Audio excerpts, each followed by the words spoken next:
The crystal champagne flute shattered against the wall inches from my head, sending shards glittering like diamonds across the polished hardwood floor.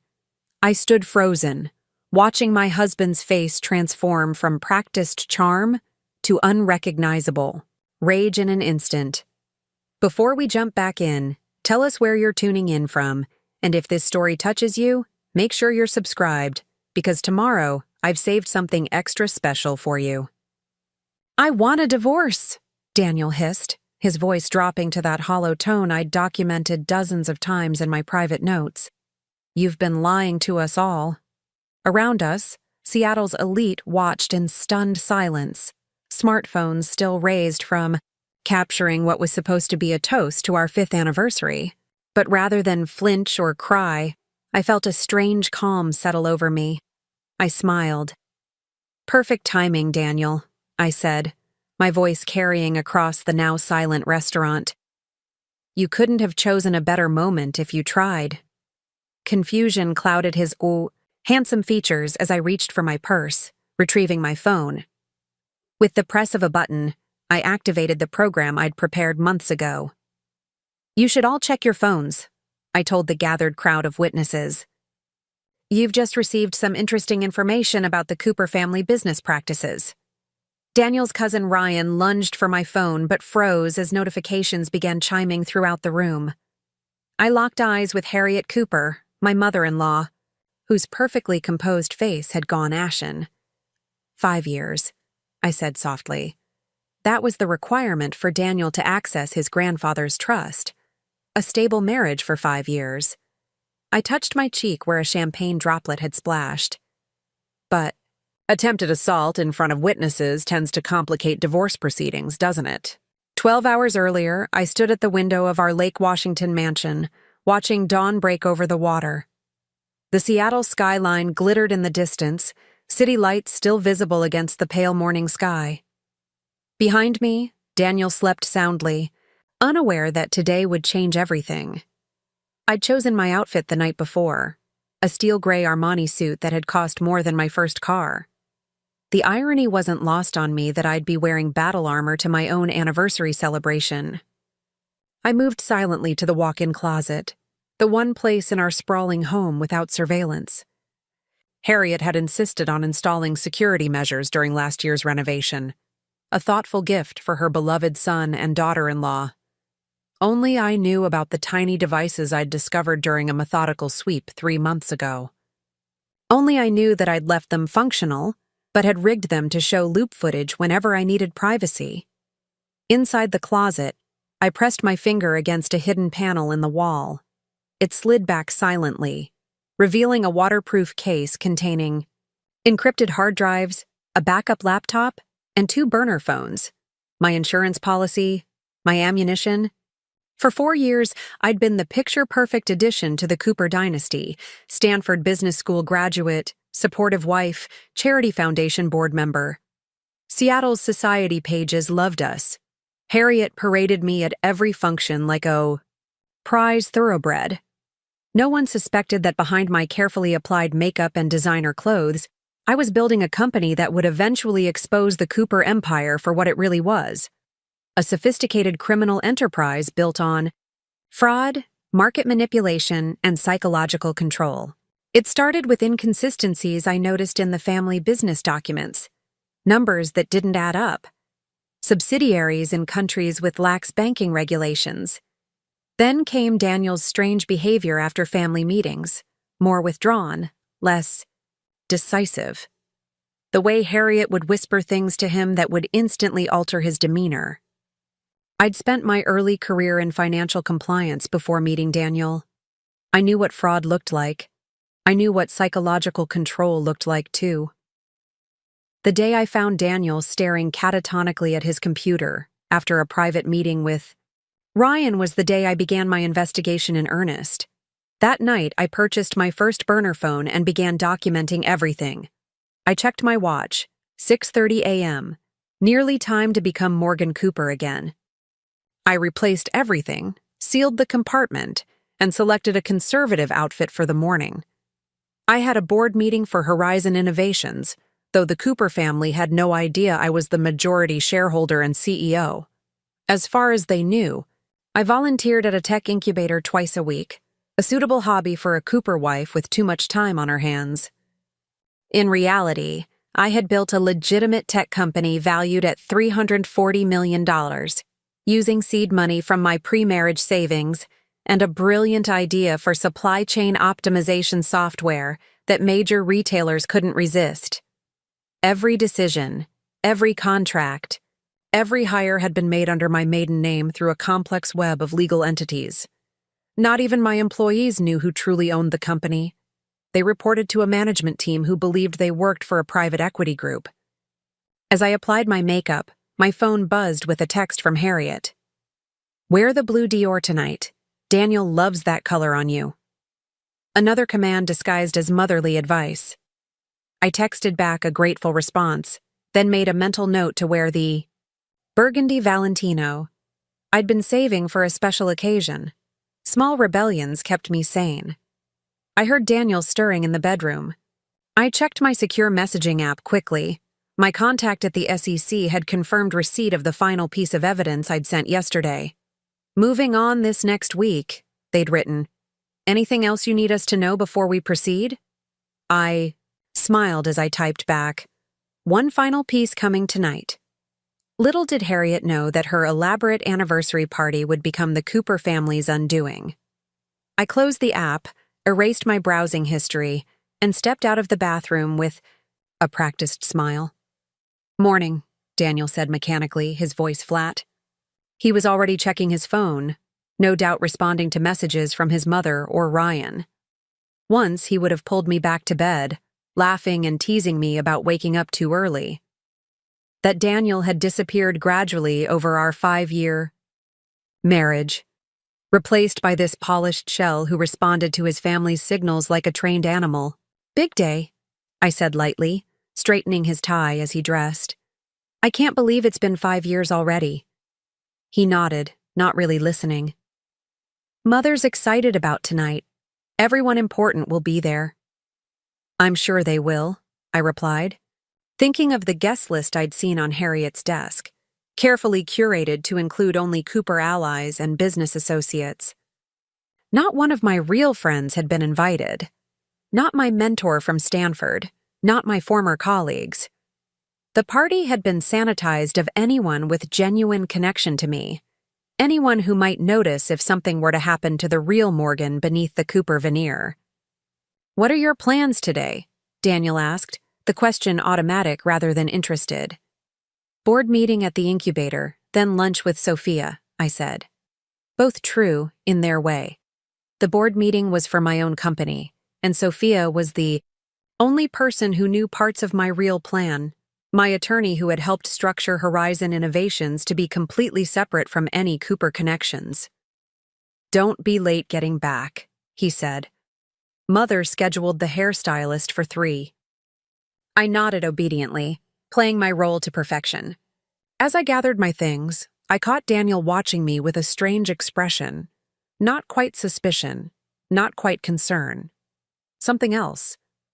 For a moment, I glimpsed the man I'd fallen in love with before the Cooper conditioning had fully taken hold. Then it was gone, replaced by the vacant look I'd documented for months in my private files. "See you tonight," I said, kissing his cheek lightly. As I drove my Audi toward downtown Seattle, I felt the weight of the coming evening pressing on me. Tonight would change everything. For the Coopers, for Daniel, for me. The family's criminal enterprise would be exposed, their control over Daniel broken. Justice would finally be served. But as rain began to fall across the windshield, I wondered, when the dust settled, would there be anything left of the man I'd once loved? Or had Harriet's psychological manipulation destroyed him completely? At the Evergreen Tower, I parked, in my reserved spot, labeled M. Taylor, my maiden name, and took the executive elevator to the top floor. My assistant, Jenna, met me with coffee and the morning briefing. "The Walmart integration is ahead of schedule," she reported as we walked toward the boardroom, "and the new healthcare module passed all security tests." I nodded, shifting mentally from Morgan Cooper, trophy wife, to Morgan Taylor, tech CEO. Here, I was respected for my mind, not my ability to host dinner parties or wear the right designer. Preparing and narrating this story took us a lot of time, so if you are enjoying it, subscribe to our channel. It means a lot to us. Now back to the story. Here, I had built something genuine, something that actually helped businesses operate more efficiently and ethically. The irony wasn't lost on me that while the Cooper empire manipulated markets and bribed officials, I had built a legitimate business that was now worth more than Daniel's trust fund, a business that would continue long after the Cooper name was disgraced. The board meeting proceeded smoothly. Quarterly projections exceeded expectations. Our new product launch was on schedule, and the company's valuation had increased another 12% since our last assessment. As the board members filed out, congratulating me on another successful quarter, I allowed myself a moment of pride. "Morgan," called Sophia, staying behind as the others left. As both my personal attorney and Horizon's legal counsel, she straddled my two worlds and was the only person who knew the full extent of my plan. When the room was empty, she closed the door and lowered her voice. "Everything's in place for tonight. The SEC has the complete file, and Agent Diaz confirmed the FBI will move once they receive your signal." I nodded, tension coiling in my stomach despite my outward calm. "And the trust documents?" "Verified by 3 separate experts," Sophia confirmed. "The grandfather's original intent is clear. The Cooper fortune reverts to charitable purposes if the trustees engage in criminal activity. Your evidence of Harriet's manipulation and fraud triggers that clause." The irony was perfect. Old man Cooper, despite his ruthless business tactics, had maintained certain ethical boundaries. His daughter-in-law Harriet had no such constraints. After his son, Daniel's father, died unexpectedly, she had systematically taken control of everything, including reshaping Daniel into her perfect corporate puppet. "What about after?" I asked, voicing the question that had kept me awake for months. "Daniel's psychological state." Sophia's expression softened. "The experts confirm that with proper treatment, victims of this kind of psychological manipulation can recover. But it takes time." She hesitated. "Are you sure you want to go through with this? We could just submit the evidence anonymously, keep you out of it entirely." I shook my head. They need to be held publicly accountable. Too many people have been hurt. I didn't say the other part, that I needed Daniel to see me as I truly was, not as the compliant wife they had expected me to be. Whether our relationship survived or not, I needed that moment of truth between us. After lunch with Sophia, reviewing final details, I drove back to the mansion to prepare for the evening. The hairstylist Harriet had scheduled was waiting, along with a makeup artist. I submitted to their ministrations, playing the role of excited anniversary celebrant while my mind rehearsed the evening ahead. As they worked, I received a text from my SEC contact. "All systems go. Signal when ready."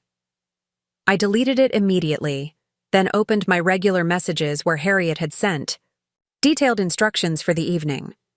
I scrolled through them dutifully, noting the timeline she'd established with military precision. 7 p.m., arrive at the Waterfront Grill.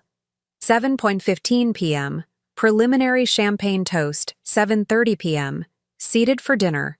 8:45 p.m., anniversary presentation. 1 p.m., Daniel's announcement. I frowned at the last item. Daniel's announcement? This wasn't in the plans I'd been told about. I texted Harriet casually. "Getting excited for tonight? Just reviewing the timeline. What's Daniel announcing at 9? Her response came quickly. "Just a little surprise. Nothing for you to worry about, dear." The knot in my stomach tightened. The Coopers never did anything without calculation. Whatever this announcement was, it had been planned carefully and kept from me intentionally. All the more reason to be prepared for anything. When the beauty team finally left, I stood before the mirror examining their work. My dark hair was swept into an elegant updo, my makeup flawless. I looked exactly as Harriet Cooper wanted her daughter-in-law to appear. Polished, controlled, perfect. I waited until I heard Daniel showering in the master bathroom before retrieving the burgundy Valentino from its hiding place. The deep, red fabric caught the light as I slipped it on, its color reminiscent of wine, or blood. Not the demure blue Harriet had commanded. A final act of defiance. When Daniel emerged from the bathroom, his eyes registered momentary surprise at my dress choice, but he said nothing. The conditioning to defer to his mother on all things had become so ingrained that he likely wasn't even aware of the discord. "The car will be here in 20 minutes, he said, adjusting his cufflinks, platinum pieces with the Cooper family crest that had belonged to his grandfather. I nodded, adding a simple diamond necklace, one I had purchased myself with early. Profits from Horizon, not a Cooper family gift. Every detail tonight would matter. Every choice would tell part of the story. As we rode to the waterfront grill in silence, I studied Daniel's profile in the fading daylight. His jawline still made my heart skip. The physical attraction had never faded. But the vital spark that had drawn me to him, his quick laugh and curious mind, had been systematically suppressed by years of his mother's manipulation. I had discovered Dr. Lawrence Finch's name in the Cooper private accounts 6 months ago, $25,000 monthly payments for executive consulting. A deeper dig revealed he specialized in a controversial form of behavioral modification and had been working with Daniel since his father's death when Daniel was just 23. The car pulled up to the restaurant where paparazzi waited, no doubt alerted by Harriet's publicist. Daniel helped me out, his hand at the small of my back as we posed for photos. A perfect couple celebrating a perfect anniversary.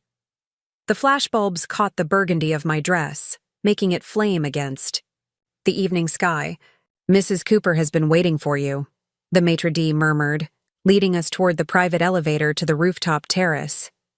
As we ascended, I reached into my clutch, confirming my phone was set to record. One press of a button would activate the program that would send my evidence package to the authorities and selected journalists. Another would start recording everything that happened on the terrace. Daniel glanced at me, something like concern flickering in his eyes. "You look beautiful tonight," he said, the words mechanical. "Thank you," I replied, searching his face for any hint of the man I married. Nothing. The elevator doors opened to reveal a breathtaking scene. The Seattle skyline provided a glittering backdrop to the glass-enclosed rooftop terrace. White orchids, Harriet's signature, adorned every surface. Crystal chandeliers had been hung to create the illusion of stars floating above the gathering. And there, arranged in a perfect semicircle, stood approximately 50 guests, all smiling with practiced warmth as we stepped onto the terrace. "Happy anniversary!" The collective greeting washed over us, as artificial as the floral arrangements. Harriet glided forward, resplendent in midnight blue Chanel, her silver hair styled impeccably. At 60, she remained striking. A woman whose ruthlessness was matched only by her skill at concealing it.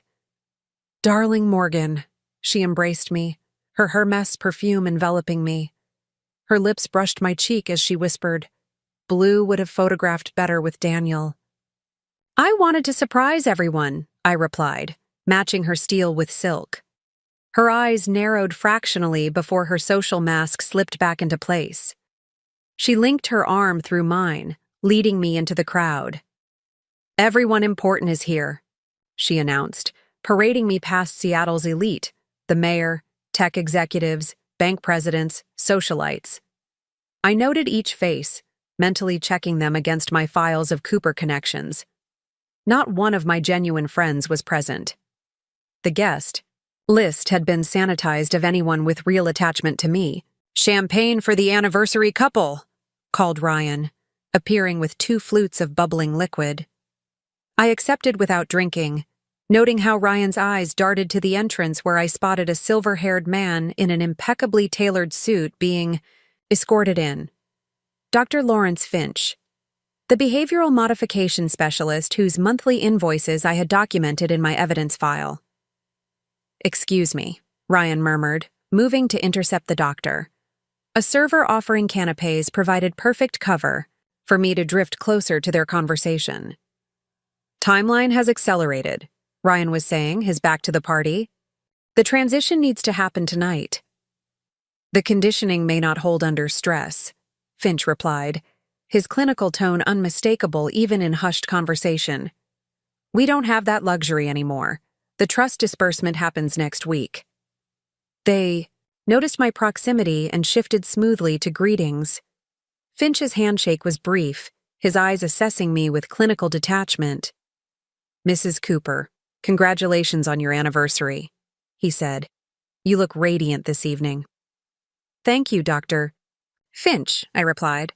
"I'm surprised to see you here. Professional colleagues don't usually attend anniversary parties." A flash of something, concern, suspicion, crossed his face before he smiled thinly. "The Coopers are more like family than clients." "How fortunate for everyone," I replied, noting how his gaze shifted to Daniel, who stood across the room talking with the mayor. Throughout the next hour, I circulated carefully, playing my role while observing the room's dynamics. Harriet remained, at the epicenter, her laughter theatrical, her eyes constantly tracking Daniel and me. Something was definitely planned for tonight, something beyond the standard anniversary celebration. "Wonderful turnout," remarked the bank president, one of the Coopers' longest allies. "Harriet certainly knows how to celebrate family." "Indeed," I agreed, though I'm surprised so few of my colleagues could make it. "Exclusive guest list," he chuckled. Harriet was quite specific about keeping this intimate. By intimate, he meant controlled. The vulnerability I'd felt earlier prickled stronger. Now, this celebration was hermetically sealed. Anyone here would side with the Coopers if something happened to me. As the party shifted to dinner, Harriet orchestrated the seating with tactical precision. Daniel to my right, her at the head of the table, Dr. Finch positioned directly across from me, his gaze clinically assessing every interaction. Harriet tapped her crystal glass, silencing conversation. "Before we dine, a toast to my beloved daughter-in-law." She stood, commanding the room with practiced authority. 5 years ago, Daniel brought home this brilliant, beautiful woman, and I knew immediately she was special. Her eyes met mine, warm on the surface, glacial beneath. Morgan has become everything the Cooper family values: loyal, discreet, and committed to our legacy. The gathering murmured approval. I maintained my grateful smile while translating her actual message. "We own you." "To Morgan," Harriet raised her glass. "May this 35th year be transformative." The word hung in the air like a promise, or a threat. As servers presented the first course, Harriet glided behind my chair, resting manicured hands on my shoulders. To onlookers, a maternal gesture. I felt the predatory pressure of her grip. "Such a perfect evening," she murmured, her voice carrying just to my ears. And after dinner, Daniel's special announcement about the family's future.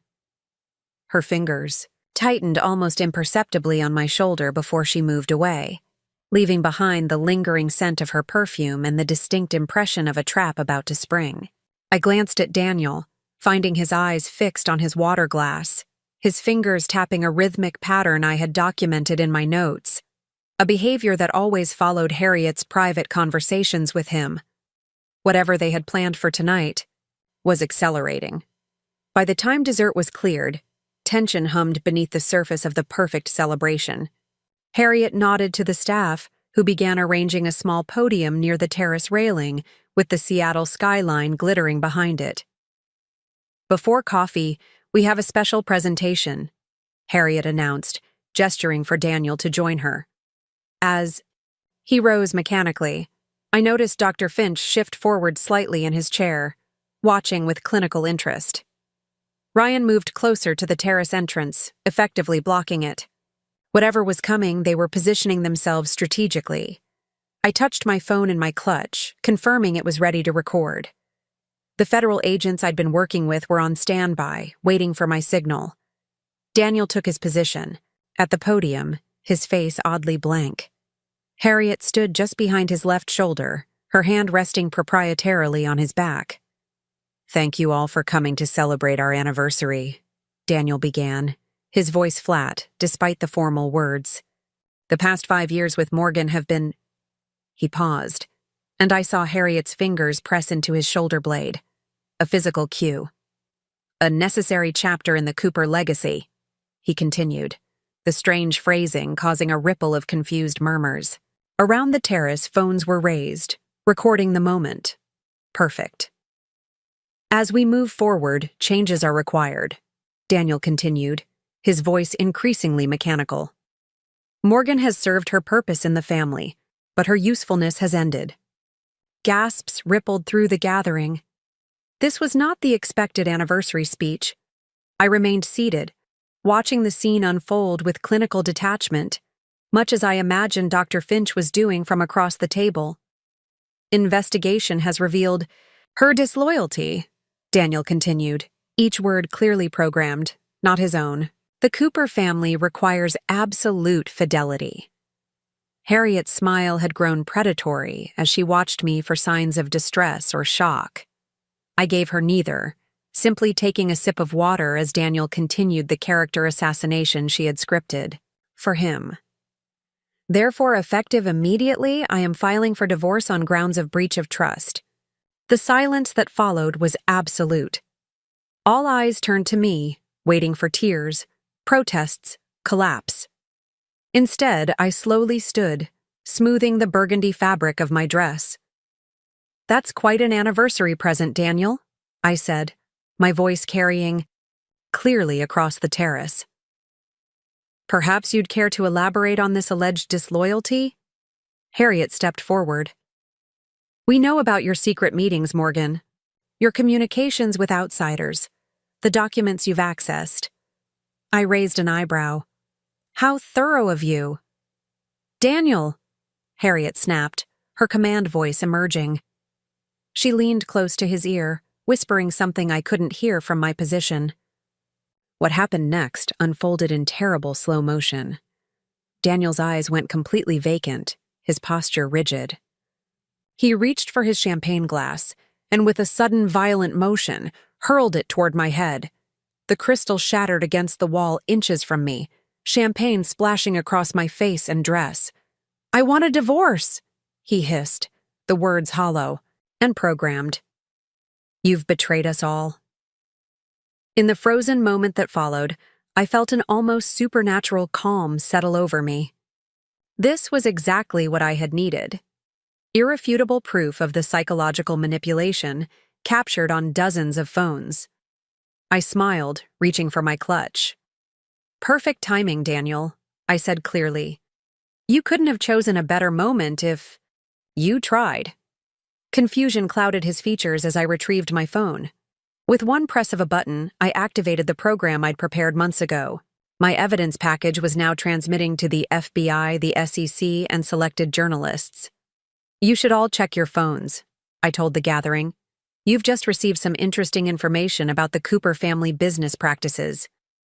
Ryan lunged for my phone but froze as notifications began chiming throughout the room.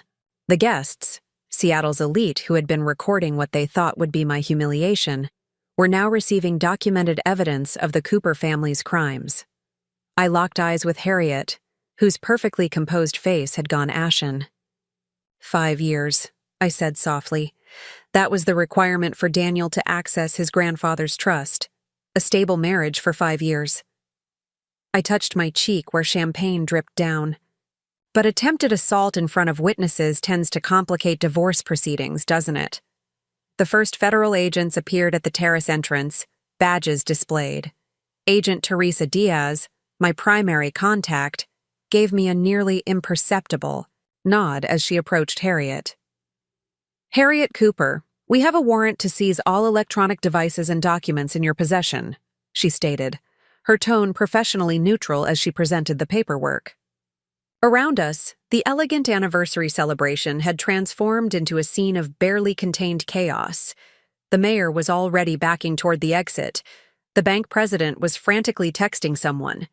Daniel stood frozen, staring at the shattered glass as if it belonged to someone else. Horror was dawning in his eyes as the programming fractured under the stress of the moment. "Morgan," he whispered, genuine emotion breaking through for the first time in months. "What's happening? What did I just do?" I approached him cautiously. "You've been under your mother's control, Daniel. The behavioral modification program she's had you in since your father died, Dr. Finch's specialty."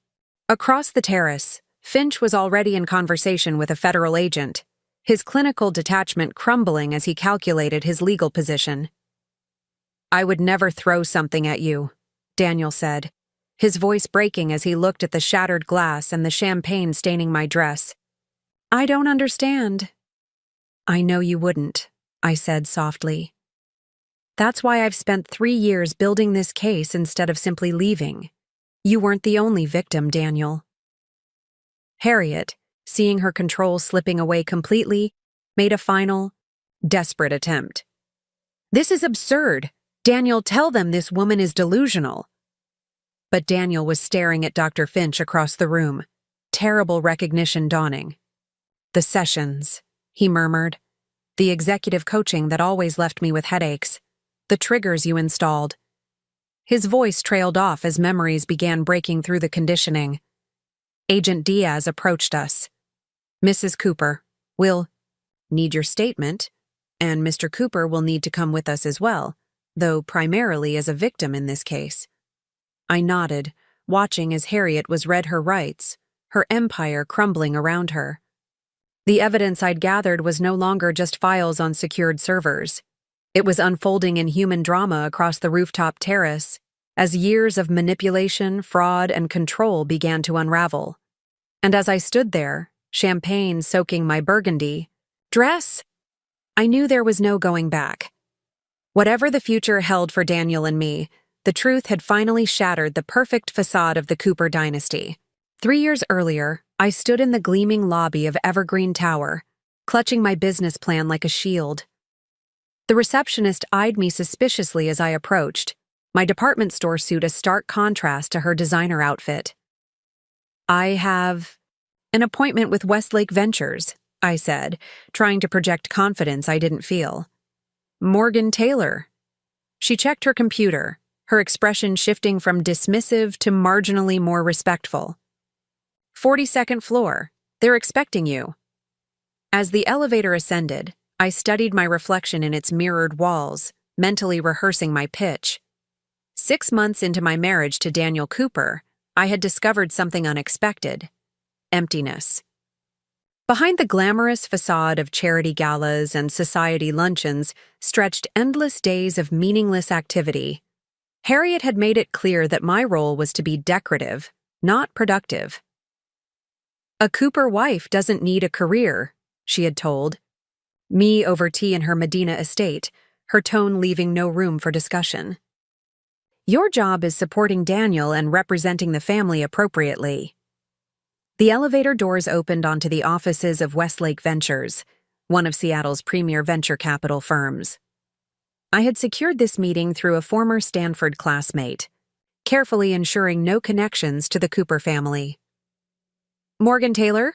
a young associate approached. "They're ready for you in the conference room." I had registered my business under my maiden name, using my pre-marriage address and contact information. As far as anyone in the Cooper orbit knew, I was meeting with the Seattle Children's Hospital fundraising committee that morning. The conference room held 4 people, 2 partners and their associates. I set up my presentation, took a deep breath, and began outlining my vision for revolutionary supply chain management software. "The core algorithm I've developed reduces waste by 42% in early testing," I explained, clicking through my carefully prepared slides. "For major retailers, this translates to millions in savings annually, while significantly reducing environmental impact." The senior partner, Claudia Werner, leaned forward. And you've coded this algorithm yourself? Yes, I confirmed.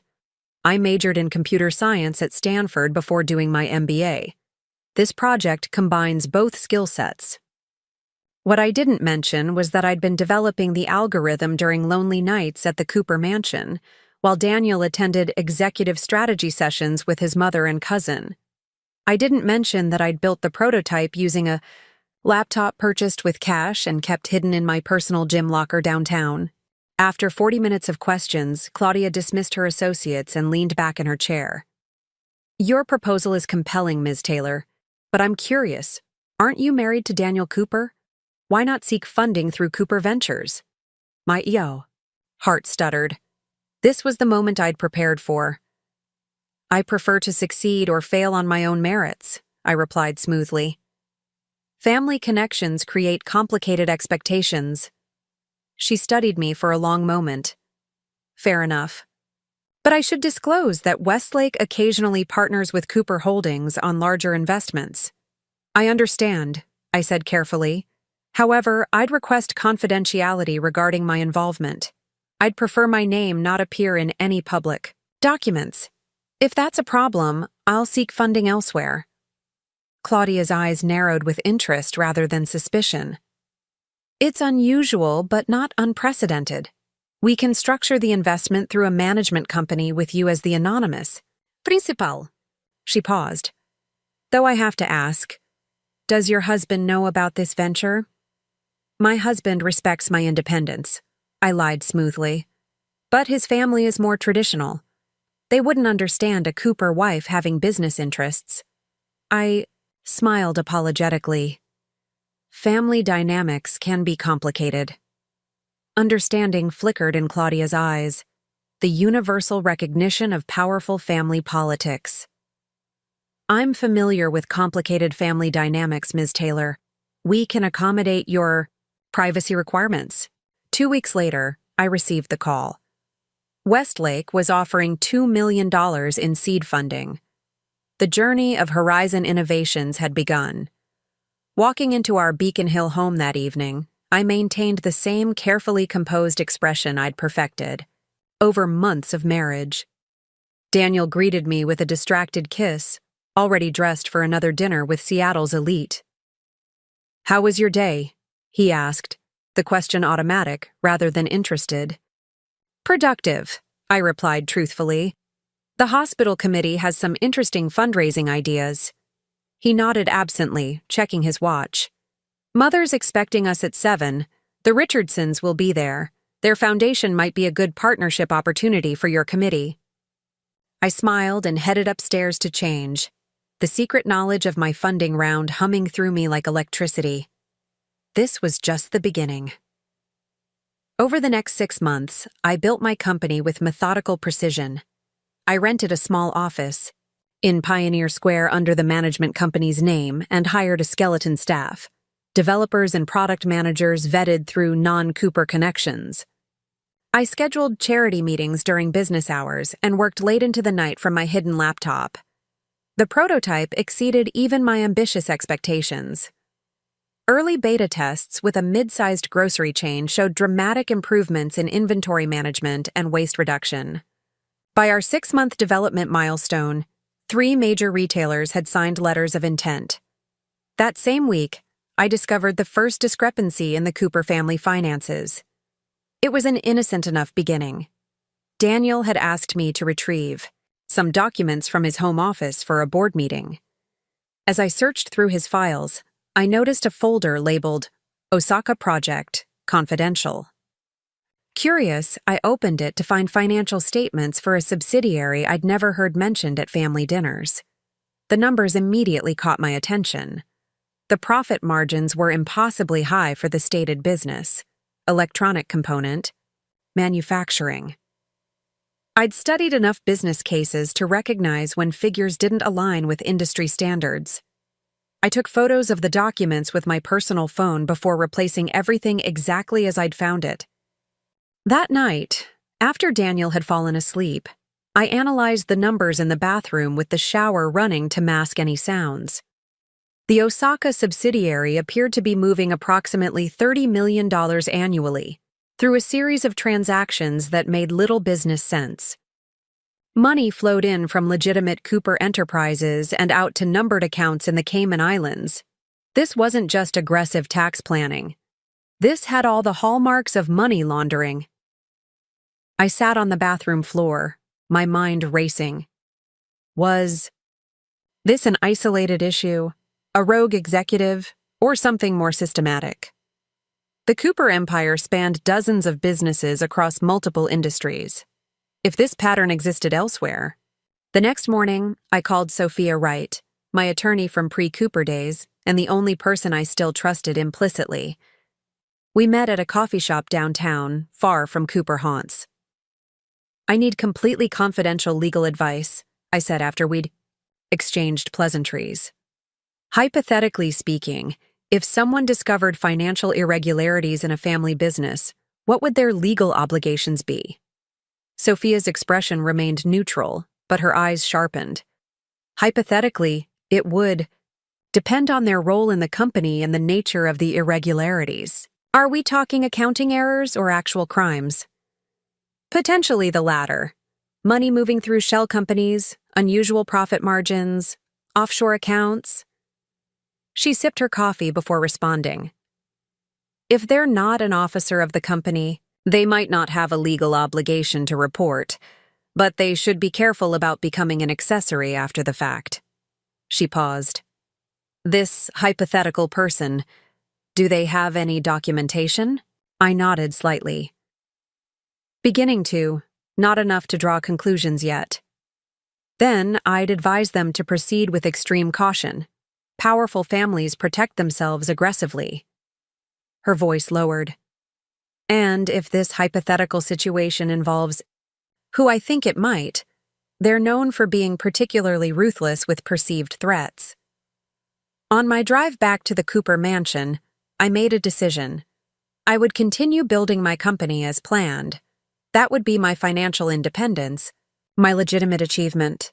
But I would also begin a parallel investigation, documenting everything I found about the Cooper family's financial dealings.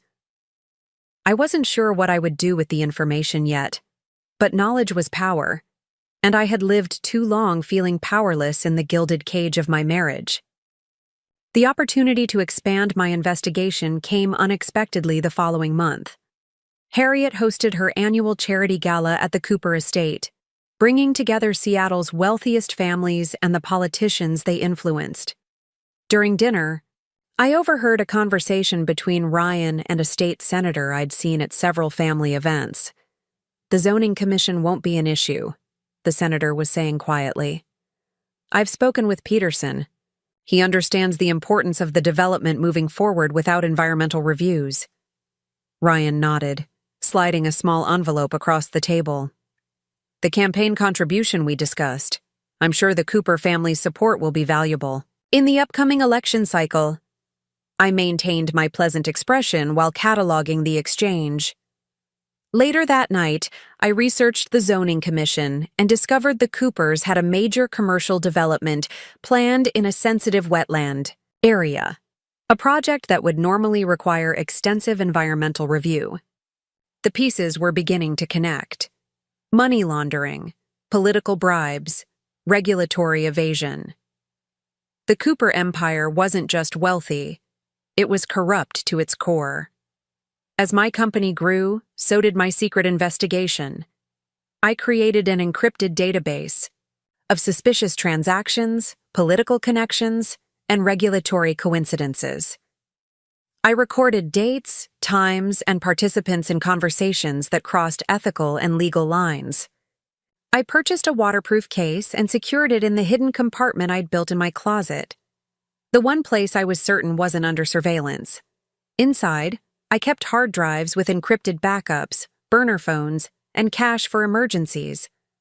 9 months after discovering the Osaka discrepancy, my company secured our first major contract, a nationwide retailer implementing our system across their supply chain.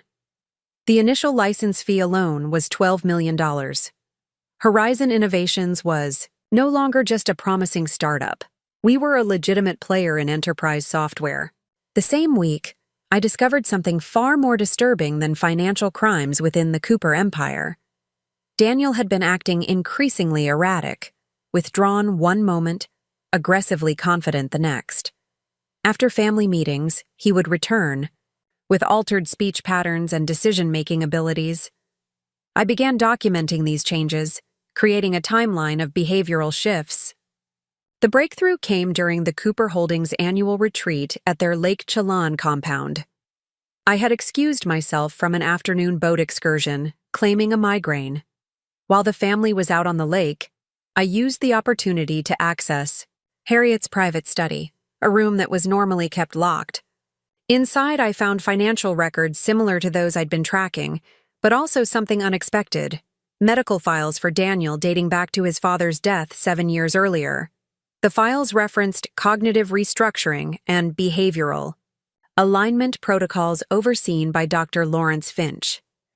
Monthly reports detailed Daniel's progress in accepting directive control from authorized handlers, primarily Harriet. There were notes about resistance points, breakthrough sessions, and maintenance protocols involving both psychological techniques and what appeared to be medication. My hands trembled as I photographed the documents. This wasn't just financial corruption. This was something far more sinister: the systematic breaking and rebuilding of my husband's personality to serve family interests.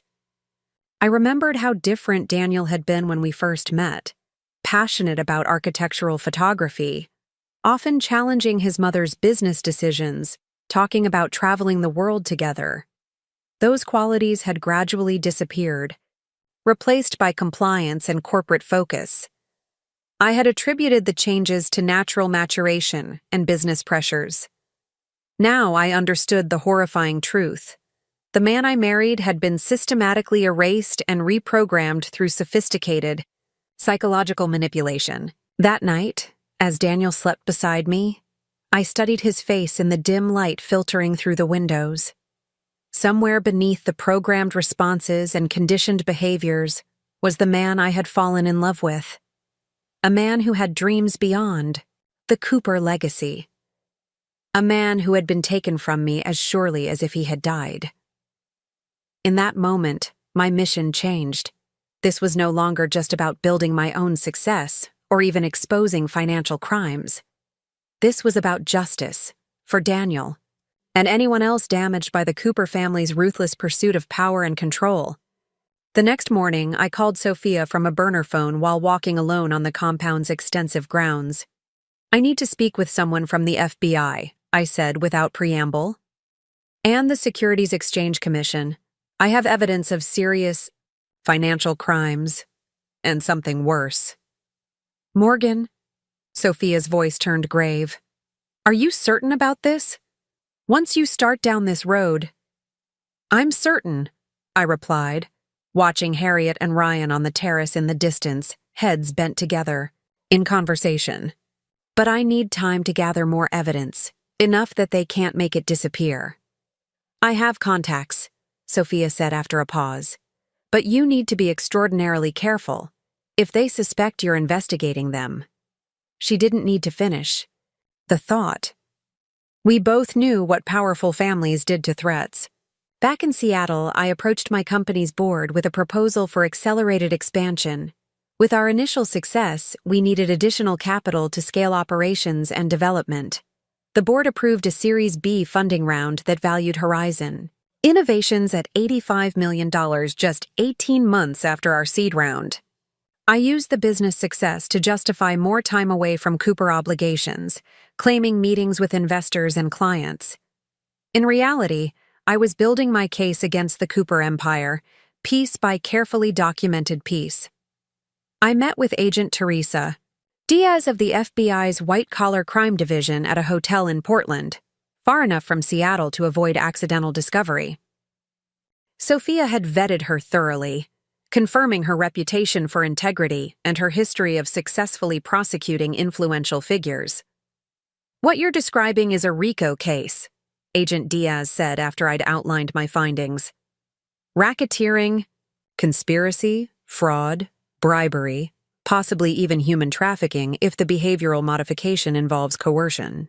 Human trafficking? I echoed, the term shocking me despite everything I'd uncovered. Moving people across state lines for illegal purposes, she clarified. If they're transporting people to this Lake Chelan compound for non-consensual psychological manipulation, that potentially qualifies. She studied the preliminary evidence I'd provided. This is compelling, but we need more, especially on the behavioral modification aspect. That's the most disturbing element. Dr. Lawrence Finch is the key, I said. He oversees whatever they're doing to Daniel and potentially others. Monthly payments of $25,000 for executive consulting, regular sessions at both the Seattle office and the Lake compound. Agent Diaz nodded. We'll look into his background discreetly. Meanwhile, continue gathering financial evidence, banking records, transactions, communications about these deals. She hesitated. Ms. Taylor, I have to ask, how are you protecting yourself during this investigation? I explained my security measures, the hidden compartment, encrypted files, burner phones, the careful maintenance of my Cooper wife persona. They don't see me as a threat, I concluded. Just a decorative accessory to Daniel's position. That's an advantage, she agreed. But don't underestimate them. If they've gone to these lengths with your husband, they won't hesitate to take extreme measures if they suspect you're working against them. Over the next year, I executed a delicate balancing act. By day, I was Morgan Cooper, supportive wife, charity board member, perfect society hostess. In stolen moments, I was Morgan Taylor, tech CEO growing a company valued at over $200 million after our Series C round. And in the shadows, I was something else entirely. An undercover investigator building a case that would destroy one of Seattle's most powerful families. I documented every suspicious transaction, recorded conversations at family gatherings, using sophisticated equipment hidden in jewelry, photographed documents during the brief moments I could access them. Each piece of evidence was meticulously cataloged and backed up, with copies securely stored with both Sophia and Agent Diaz. The most damning evidence came from the psychological manipulation program. I managed to place a tiny recording device in Daniel's home office during one of his executive coaching sessions with Dr. Finch. The recording captured explicit discussions of reinforcing compliance behaviors and suppressing independent decision-making. Finch's clinical voice described Daniel's resistance points and how to overcome them through a combination of pharmaceutical intervention and psychological conditioning. Harriet's voice appeared midway through the session, asking about triggering the shutdown protocol if Daniel began showing signs of reverting to previous patterns. When I played the recording for Agent Diaz during our next meeting, her normally composed expression gave way to genuine shock. "This is beyond anything I expected," she said quietly. "This isn't just financial crime. This is systematic abuse." "Can you build a case on this?" I asked. "With more evidence like this, absolutely. But we need to be strategic about when we move. The Coopers have political connections at the state and federal level. We need an airtight case before we take action." As I drove back to Seattle, a new text appeared on my Cooper wife phone. "Special anniversary celebration in planning stages. 5 years is a significant milestone. Harriet." 5 years. The magic number specified in the Pacific Northwest Trust, the Cooper family trust established by Daniel's grandfather, the trust that would give Daniel control of over $300 million in assets once he completed 5 years of stable marriage with appropriate family representation. I had discovered the trust documents during my investigation, including the clauses Harriet had never mentioned to me. Daniel's grandfather had been surprisingly progressive for his era, including provisions that the trust beneficiary must demonstrate sound, independent judgment and ethical business practices consistent with family values. Clauses that would disqualify Daniel if he was under psychological control or involved in the family's criminal enterprises. I now understood the timeline. Our 5th anniversary was approaching in 3 months. The trust disbursement would follow shortly after. Harriet needed to maintain the facade of our perfect marriage until then, ensuring Daniel received the funds that would ultimately flow into her control through her influence over him. What would happen after the disbursement? The trust held. No further requirements once the funds were transferred. A divorce immediately after would raise no red flags from a financial perspective. A chill ran through me as I realized the implications. Once the trust dispersed, I would become a liability rather than an asset. My purpose in their scheme would be fulfilled. That evening, as I dressed for yet another Cooper family dinner, I studied Daniel as he mechanically prepared for the evening. The changes in him had become so pronounced that I wondered how I hadn't recognized the manipulation earlier. His conversations followed predictable patterns, his opinions perfectly aligned with Harriet's stated positions. Even his posture changed in her presence, straightening, becoming more rigid. "Daniel," I said softly, "do you remember our trip to Bali, before we were married?" A flicker of something, confusion, perhaps memory, crossed his face before his expression smoothed back to neutral pleasantness. "Of course, it was very relaxing. You wanted to photograph the terraced rice fields at dawn," I pressed. "You said the light there was unlike anywhere else in the world." He blinked rapidly, his hand rising to rub his temple, a gesture I cataloged as occurring when programmed responses conflicted with genuine memories. "I don't really take photographs anymore. Too busy with the business." "You loved photography," I said, watching him carefully. "You talked about showing your work in galleries." His breathing changed, becoming slightly erratic. That was impractical. Mother helped me see that my talents were better applied to the family business. "Your mother," I repeated softly. "Or Dr. Finch?" Daniel's face went completely blank for 3 seconds, a response I'd documented following. Mentions of the doctor in non-approved contexts. Then he smiled, the expression not reaching his eyes. "We should leave soon. Mother doesn't like to be kept waiting." As we drove to dinner, I finalized my plan. I had 3 months until our anniversary. 3 months to complete my evidence gathering, coordinate with federal authorities, and prepare for whatever the Coopers had planned for me. Horizon Innovations continued its meteoric rise during those critical months. We secured contracts with 3 more major retailers and expanded into healthcare supply chain management. Our valuation after an emergency funding round reached $340 million, with my ownership stake worth approximately $210 million through the complex ownership structure Sophia had established. I now had more personal wealth than Daniel would receive from his trust disbursement, a fact that gave me grim satisfaction. While the Coopers had been focused on controlling Daniel and maintaining their corrupt empire, I had built something legitimate and valuable right under their noses. Agent Diaz and I established a contingency plan.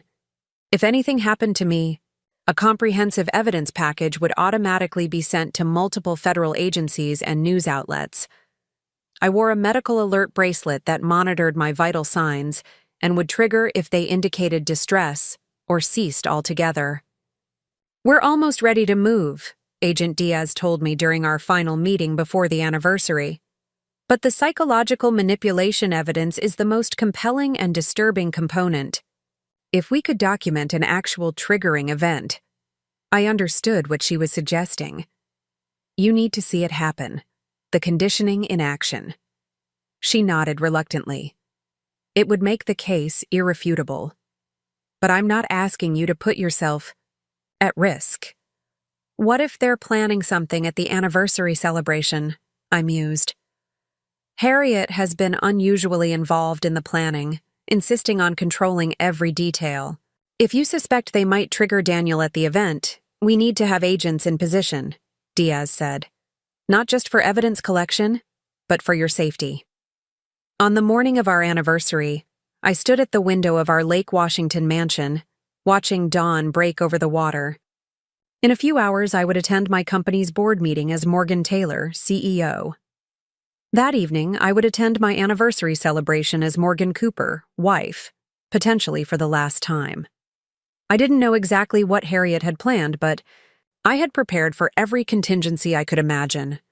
My evidence was secured, federal agents would be positioned nearby, and the truth about the Cooper empire was ready to be revealed.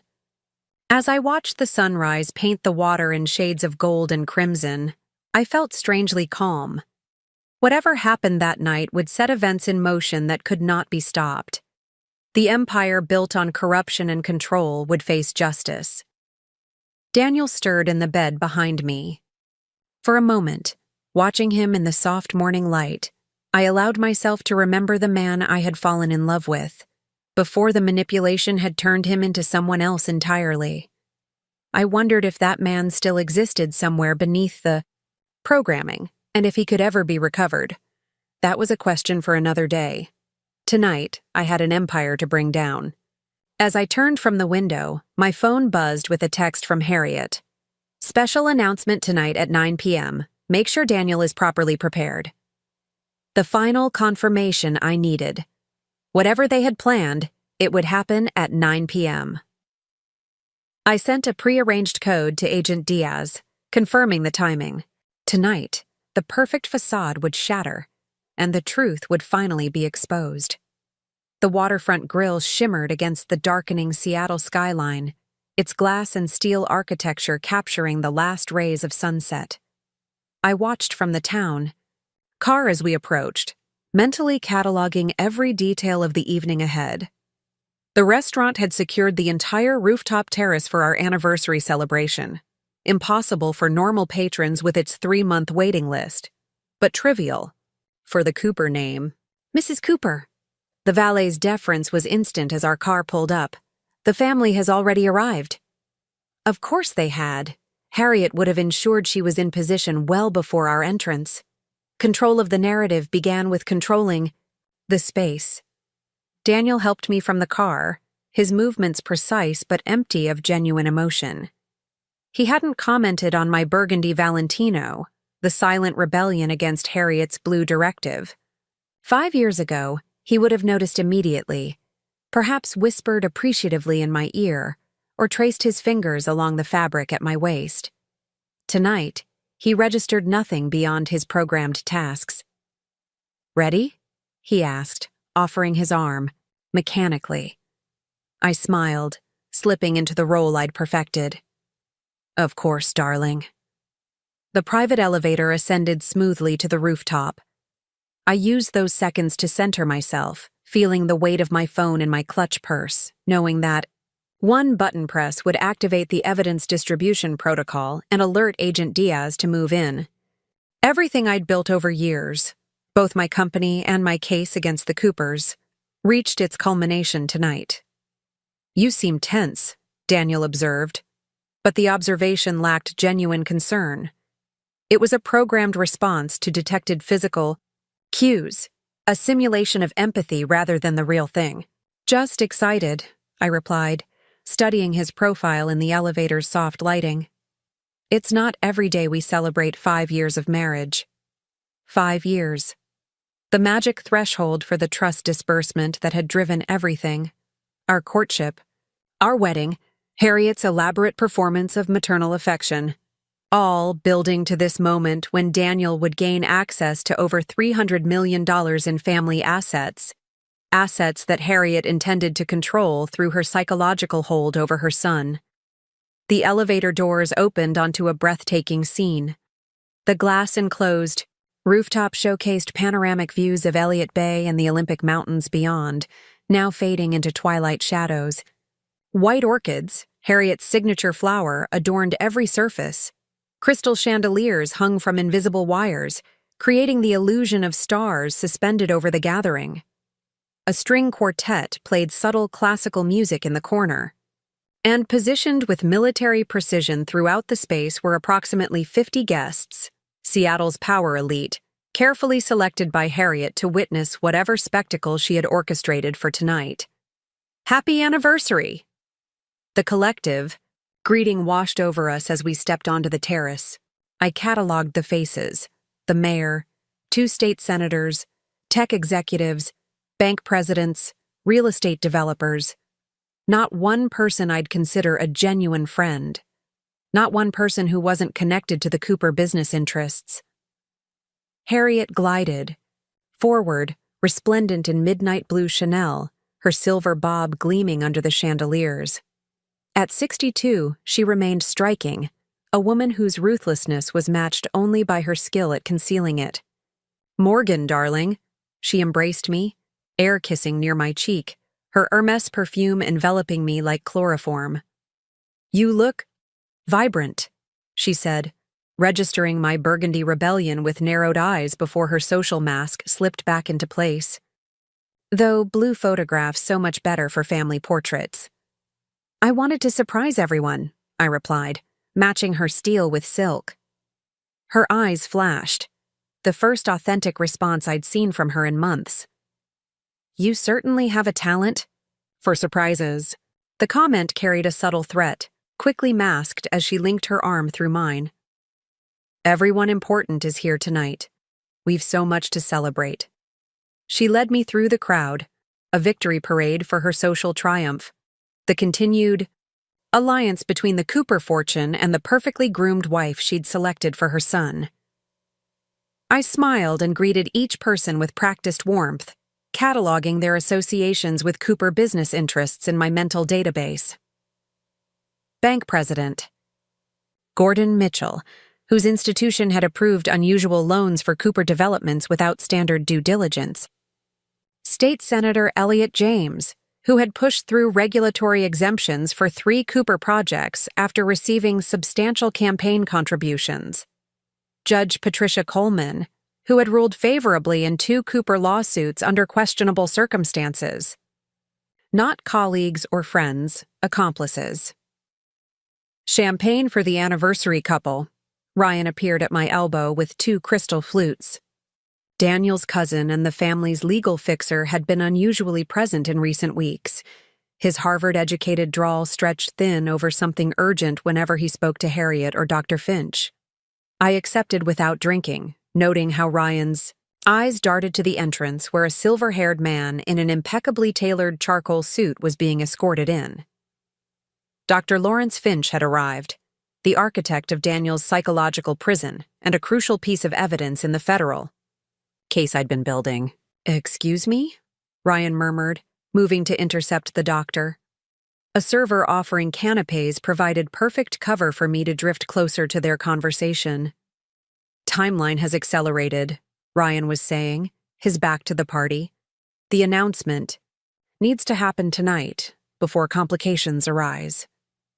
"The conditioning may not hold under stress," Finch replied, his clinical tone unmistakable even in hushed conversation. "We've been pushing the dosage to maintain compliance." "We don't have a choice," Ryan hissed. "The trust disbursement happens next week. If her investigation continues—" They noticed my proximity and shifted smoothly to greetings. Finch's handshake was brief, his eyes assessing me with clinical detachment. "Mrs. Cooper, congratulations on your anniversary," he said. "You look radiant this evening." "Thank you, Dr. Finch," I replied. "I'm surprised to see you here. Daniel never mentioned you were invited." A flash of something? Concern?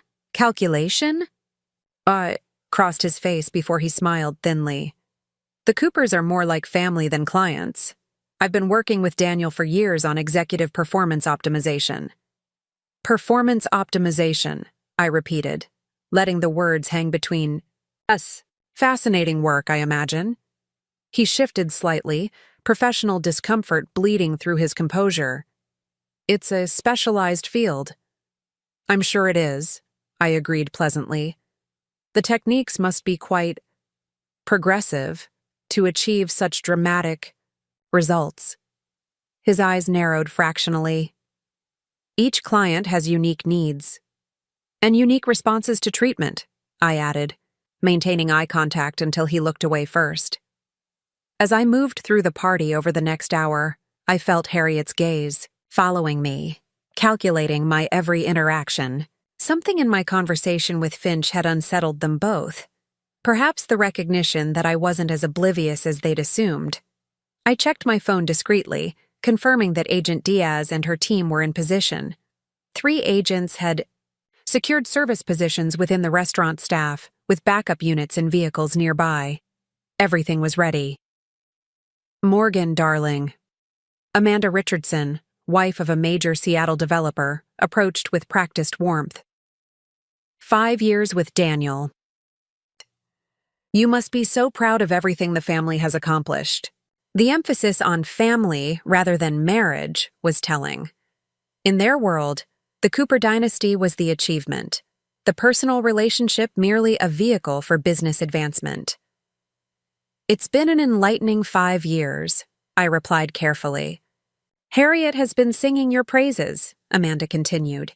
"She tells us you've really grown into the Cooper way of doing things." "I've certainly learned a great deal about how the family operates," I agreed, the double meaning clear only to myself. As servers began guiding guests toward the elaborately set dinner tables, I felt a hand at my elbow, Daniel performing his dutiful husband role with mechanical precision. "Mother has arranged the seating," he said, leading me toward the head. Table positioned to showcase the Seattle skyline through the glass walls behind us. Harriet had orchestrated the seating with tactical precision. Daniel to my right, her at the head of the table, Dr. Finch positioned directly across from me, his gaze clinically assessing every interaction between Daniel and me. Ryan was seated on Harriet's other side, with key allies strategically placed around us. As we took our seats, I noticed small gift boxes at each place setting, Harriet's signature party favors, always expensive and tasteful. I opened mine to find a platinum bracelet engraved with the Cooper family crest. A beautiful handcuff. "Do you like it?" Harriet asked, watching my reaction closely. "I had them made specially for our closest friends and family. A symbol of permanent connection to the Cooper legacy." I smiled, slipping it onto my wrist. "It's beautiful, Harriet. How thoughtful." Daniel stared at the bracelet, something flickering in his eyes, recognition perhaps of another chain being secured. Harriet tapped her crystal glass, silencing conversation. "Before we dine, a toast to Morgan and Daniel," she stood, commanding. The room with practiced authority. 5 years ago, my son brought home this brilliant, beautiful woman, and I knew immediately she was special. Her eyes met mine, warm on the surface, glacial beneath. Morgan has become everything the Cooper family values, loyal, discreet, and committed to our legacy. The gathering murmured approval. I maintained my grateful smile while translating her actual message. "You've served your purpose." To Morgan and Daniel, Harriet raised her glass. "May this anniversary mark the beginning of a transformative new chapter." The word hung in the air like a promise, or a threat. As servers presented the first course, Harriet glided behind my chair, resting manicured hands on my shoulders. To onlookers, a maternal gesture. I felt the predatory pressure of her grip. "Everything is perfect tonight," she murmured, her voice carrying just to my ears. "And after dinner, Daniel's special announcement will secure the family's future. We've worked so long for this moment." Her fingers tightened almost imperceptibly on my shoulder before she moved away, leaving behind the lingering scent of her perfume and the distinct impression of a trap about to spring. I glanced at Daniel, finding his eyes fixed on his water, glass, fingers tapping a rhythmic pattern I had documented in my notes.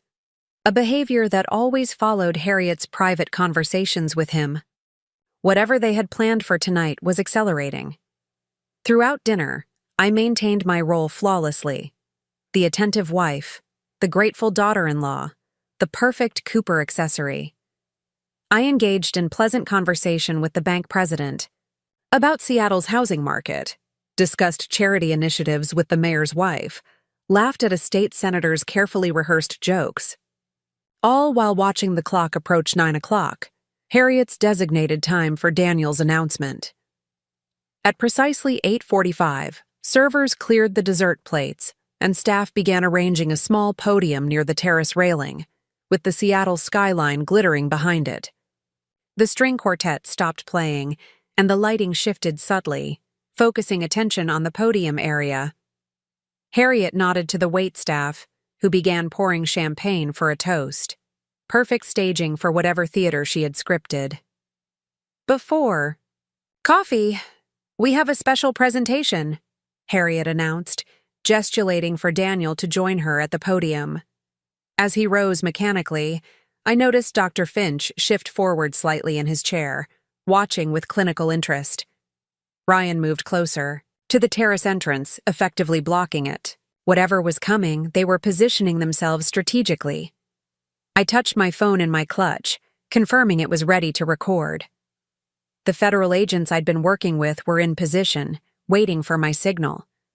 Daniel took his position, at the podium, his face oddly blank. Harriet stood just behind his left shoulder, her hand resting proprietarily on his back. "Thank you all for coming to celebrate our anniversary," Daniel began, his voice flat despite the formal words. "The past 5 years with Morgan have been—" He paused, and I saw Harriet's fingers press into his shoulder blade. A physical cue. "A chapter that must now close for the good of the Cooper legacy," he continued, the strange phrasing causing a ripple of confused murmurs. Around the terrace, phones were raised, recording the moment. Perfect. "Recent discoveries have forced a difficult decision," Daniel continued, each word measured, programmed. "Morgan has betrayed the family's trust." Gasps rippled through the gathering. This was not the expected anniversary speech. Evidence has revealed her investigation into family matters, unauthorized access to confidential documents, and communications with federal authorities. The collective intake of breath was audible. Harriet's expression remained calm, satisfied even, as she watched for my reaction. I remained seated, watching the scene unfold with clinical detachment, much as I imagined Dr. Finch was doing from across the table. This was exactly what Agent Diaz had needed. Irrefutable evidence of Daniel's programming, captured on dozens of phones. "Therefore, effective immediately, I am filing for divorce on grounds of corporate espionage and breach of trust," Daniel concluded, his eyes completely vacant. The silence that followed was absolute. All eyes turned to me, waiting. For tears, protests, collapse. Instead, I slowly stood, smoothing the burgundy fabric of my dress. "That's quite an announcement, Daniel," I said, my voice carrying clearly across the terrace. "Perhaps you'd care to elaborate on this alleged investigation?" Harriet stepped forward. "We have proof, Morgan. Your secret meetings, your hidden communications, the documents you've been collecting." "How thorough of you," I replied, noting with satisfaction that every phone in the room was still recording. "And what exactly do you think I've discovered?" Uncertainty flickered across Harriet's face. This wasn't following her script. The disgraced wife was supposed to crumble, not challenge. "Daniel," Harriet snapped, her command voice emerging. She leaned close to his ear, whispering something I couldn't hear from my position. I watched it happen in slow motion. Daniel's eyes went completely vacant, his posture rigid. He reached for his champagne glass, and with a sudden, violent motion, hurled it toward my head. The crystal shattered against the wall inches from me, champagne splashing across my face and dress. "I want a divorce," he hissed, the words hollow and programmed. "You've betrayed us all." In the frozen moment that followed, I felt an almost supernatural calm settle over me. This was exactly what I had needed. Irrefutable proof of the psychological manipulation captured on dozens of phones. I smiled, reaching for my clutch. "Perfect timing, Daniel," I said clearly. "You couldn't have chosen a better moment if you tried." Confusion clouded his features as I retrieved my phone. With one press of a button, I activated the program I'd prepared months ago. The evidence package was now transmitting to the FBI, the SEC, and selected journalists at the Seattle Times, Washington Post, and Wall Street Journal. You should all check your phones, I told the gathering. You've just received some interesting information about the Cooper family business practices. Ryan lunged for my phone but froze as notifications began chiming throughout the room. The guests, Seattle's elite who had been recording what they thought would be my humiliation, were now receiving documented evidence of the Cooper family's crimes. "What have you done?" Harriet hissed, her composure cracking for the first time. "Exactly what you trained me to do," I replied calmly. "Protect myself by gathering leverage. I learned from the best, after all." Understanding dawned in her eyes, followed by something I'd never seen there before: fear. I turned to address the increasingly agitated crowd. "For those checking your phones, yes, that evidence package is authentic. What you've just witnessed is the culmination of a 3-year investigation into one of the most sophisticated criminal enterprises in Seattle." Judge Coleman was already backing toward the exit. Senator James was frantically texting someone. The mayor looked physically ill. The Cooper Foundation has laundered approximately $280 million through its charitable programs, I continued conversationally, diverting funds intended for education initiatives into offshore accounts controlled by shell companies in the Cayman Islands and Singapore. I locked eyes with each powerful figure in the room as I spoke, ensuring they understood their complicity was also documented. That money funded bribes to public officials, manipulated regulatory decisions, and financed the psychological control program you just witnessed in action. Harriet's composure was unraveling visibly now, her perfectly manicured hand clutching at her throat where a pulse hammered beneath her diamond necklace. "You have no proof," she insisted, but her eyes darted to Dr. Finch, who had begun inching toward the exit. "Dr. Finch," I called out, stopping him in his tracks. "Perhaps you'd care to explain to everyone the meaning of Project Clarity, the behavioral modification program you've been implementing on Daniel since his father died?" Finch froze, his clinical detachment vanishing as 50 pairs of eyes turned to him. "That's privileged therapeutic information," he stammered, clinging to professional jargon as a shield. "Therapeutic?" I echoed, raising an eyebrow. "Is that what you call conditioning someone to respond to specific physical and verbal triggers? Programming responses that override their conscious will?" I gestured to Daniel, who had sunk into a chair, his face buried in his hands. "Would you like to explain the monthly payments of $25,000 categorized as behavioral maintenance in the Cooper's private ledgers?" I turned back to the gathering. My evidence package, which has now been received by the FBI, SEC, and several major news outlets, contains over 1,800 documents detailing financial fraud, tax evasion, market manipulation, and the psychological abuse of Daniel Cooper to maintain family control over his trust fund. Ryan stepped forward, adopting his most authoritative legal tone. "These are wild accusations from a disgruntled wife. If there were any truth to them, the Westlake acquisition was financed with laundered money moved through 3 shell companies," I interrupted, naming a deal that had made headlines the previous year. "The documents include the original wire transfers, the falsified loan applications, and the exact trading patterns that followed." Ryan's confident expression faltered as I named the specific transaction. "The charitable donation to Seattle Children's Hospital last year?" I continued relentlessly. 82% of those funds were redirected through a series of foundations before landing in an account controlled by Harriet Cooper in Zurich. I met Harriet's gaze directly. "Account number 72638491003A, opened under the name Helena Martin, your maternal grandmother's maiden name." The specificity of the details silenced any further objections. Around the room, phones were now being used not just to read the evidence I'd sent, but to search for corroborating information and place frantic calls to attorneys. The elevator doors opened, revealing Agent Diaz and 3 other FBI agents who surveyed the scene with professional detachment. "Perfect timing," I noted, recognizing my primary contact from the bureau. "I believe several people here are eager to make statements." The FBI agents moved efficiently, securing the exits while introducing themselves to the increasingly agitated crowd. Agent Diaz approached Harriet, displaying her credentials. "Mrs. Cooper, we have a warrant to seize all electronic devices and documents in your possession," she stated, her tone professionally neutral as she presented the paperwork. Harriet's hand trembled as she took the document, her eyes scanning it with desperate intensity. Finding no escape clause, she turned to Ryan, who had already begun backing away from her.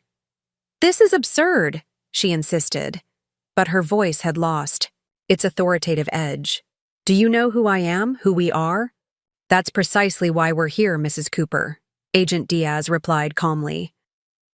Around us, the elegant anniversary celebration had transformed into a scene of barely contained chaos. Servers stood frozen, champagne bottles still in hand, as Seattle's elite began their strategic retreats. Daniel remained seated, staring at his hands as if they belonged to someone else. The horror of his action, throwing the champagne glass, had visibly broken through the conditioning temporarily. I approached him cautiously, conscious of the unpredictability of his programmed responses. "Daniel," I said softly, maintaining a safe distance, "what's happening isn't your fault. You've been under behavioral manipulation for years." His eyes found mine, clearer than I'd seen them in months. "The headaches after meetings with Mother," he murmured. "The missing time. The changes in my decisions that I couldn't explain." His voice trailed off, then strengthened. "Did I really throw that glass at you?" "It wasn't you," I said firmly. "It was a programmed response triggered by your mother's command." Across the room, I could see Dr. Finch already deep in conversation with another FBI agent, his clinical detachment replaced by nervous self-preservation. "How long have you known?" Daniel asked, his voice barely audible. "About the financial crimes?" "Almost 3 years," I admitted. "About the psychological manipulation? Nearly 2. It took time to gather enough evidence to ensure justice would be served." He stared at me with a mixture of horror and dawning comprehension. "Our entire marriage—" "Not all of it," I said, the words emerging softer than I'd intended. "The beginning was real, Daniel, before they intensified the conditioning. That's part of why I stayed. I saw glimpses of who you really were." A terrible recognition washed over his face. "The night I came home from the lake house last summer. I couldn't remember the entire weekend. When I asked questions, Mother gave me tea, and afterward I stopped caring about the missing time."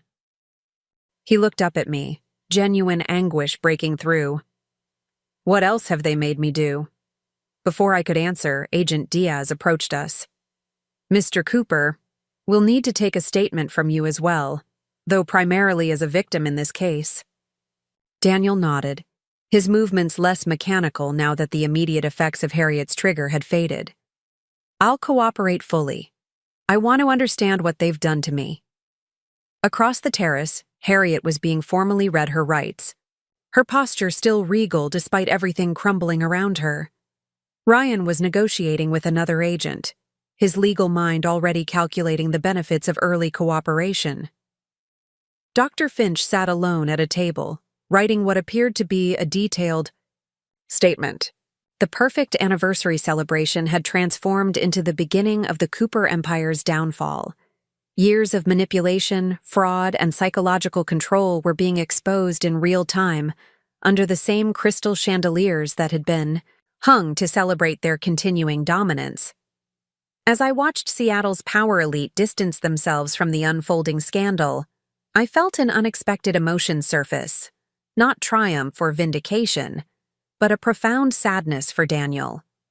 While I had been building my case and my company, he had been a prisoner in his own mind, his authentic self suppressed through sophisticated psychological techniques. "What happens now?" Daniel asked, his voice steadier but vulnerable in a way I hadn't heard in years. "The federal investigation will proceed. I explained gently. There will be trials, testimony, probably plea agreements from people like Ryan and Dr. Finch. The family's financial empire will face intense scrutiny.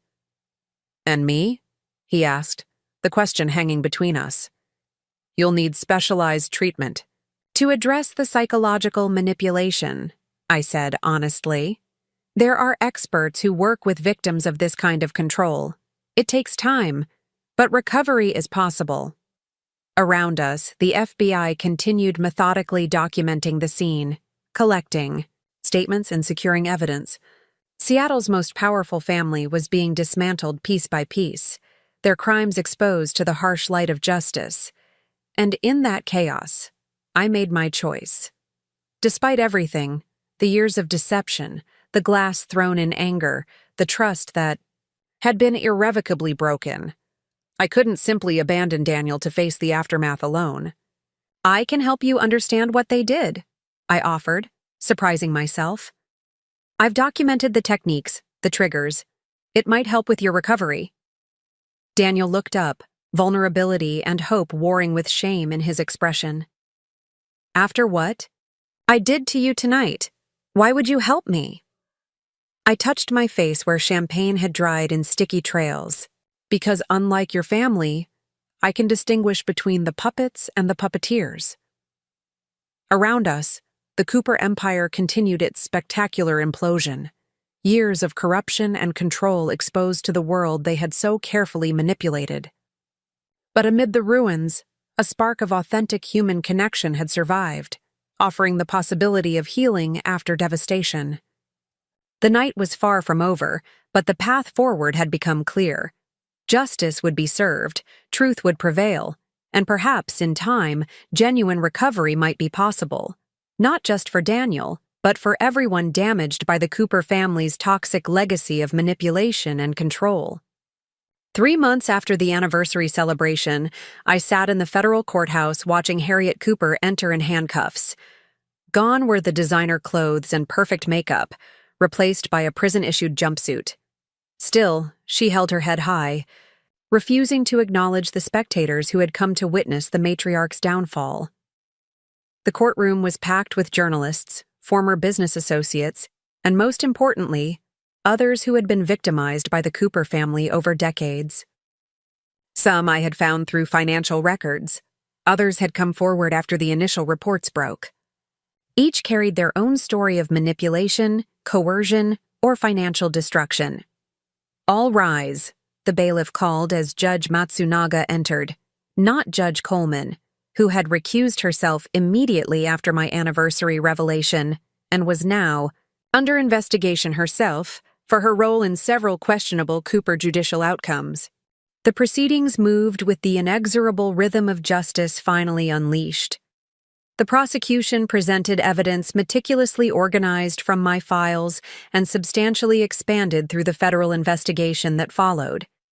Bank records, witness testimonies, psychological evaluations, the truth laid bare beneath the harsh fluorescent lights of the courtroom. Harriet's legal team had crumbled in the preceding months.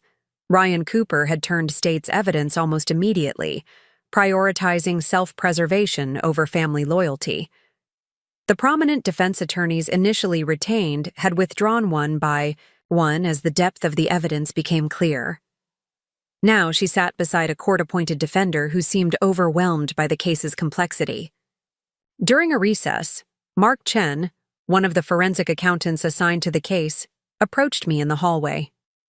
"We've traced over $420 million in misappropriated funds," he said quietly.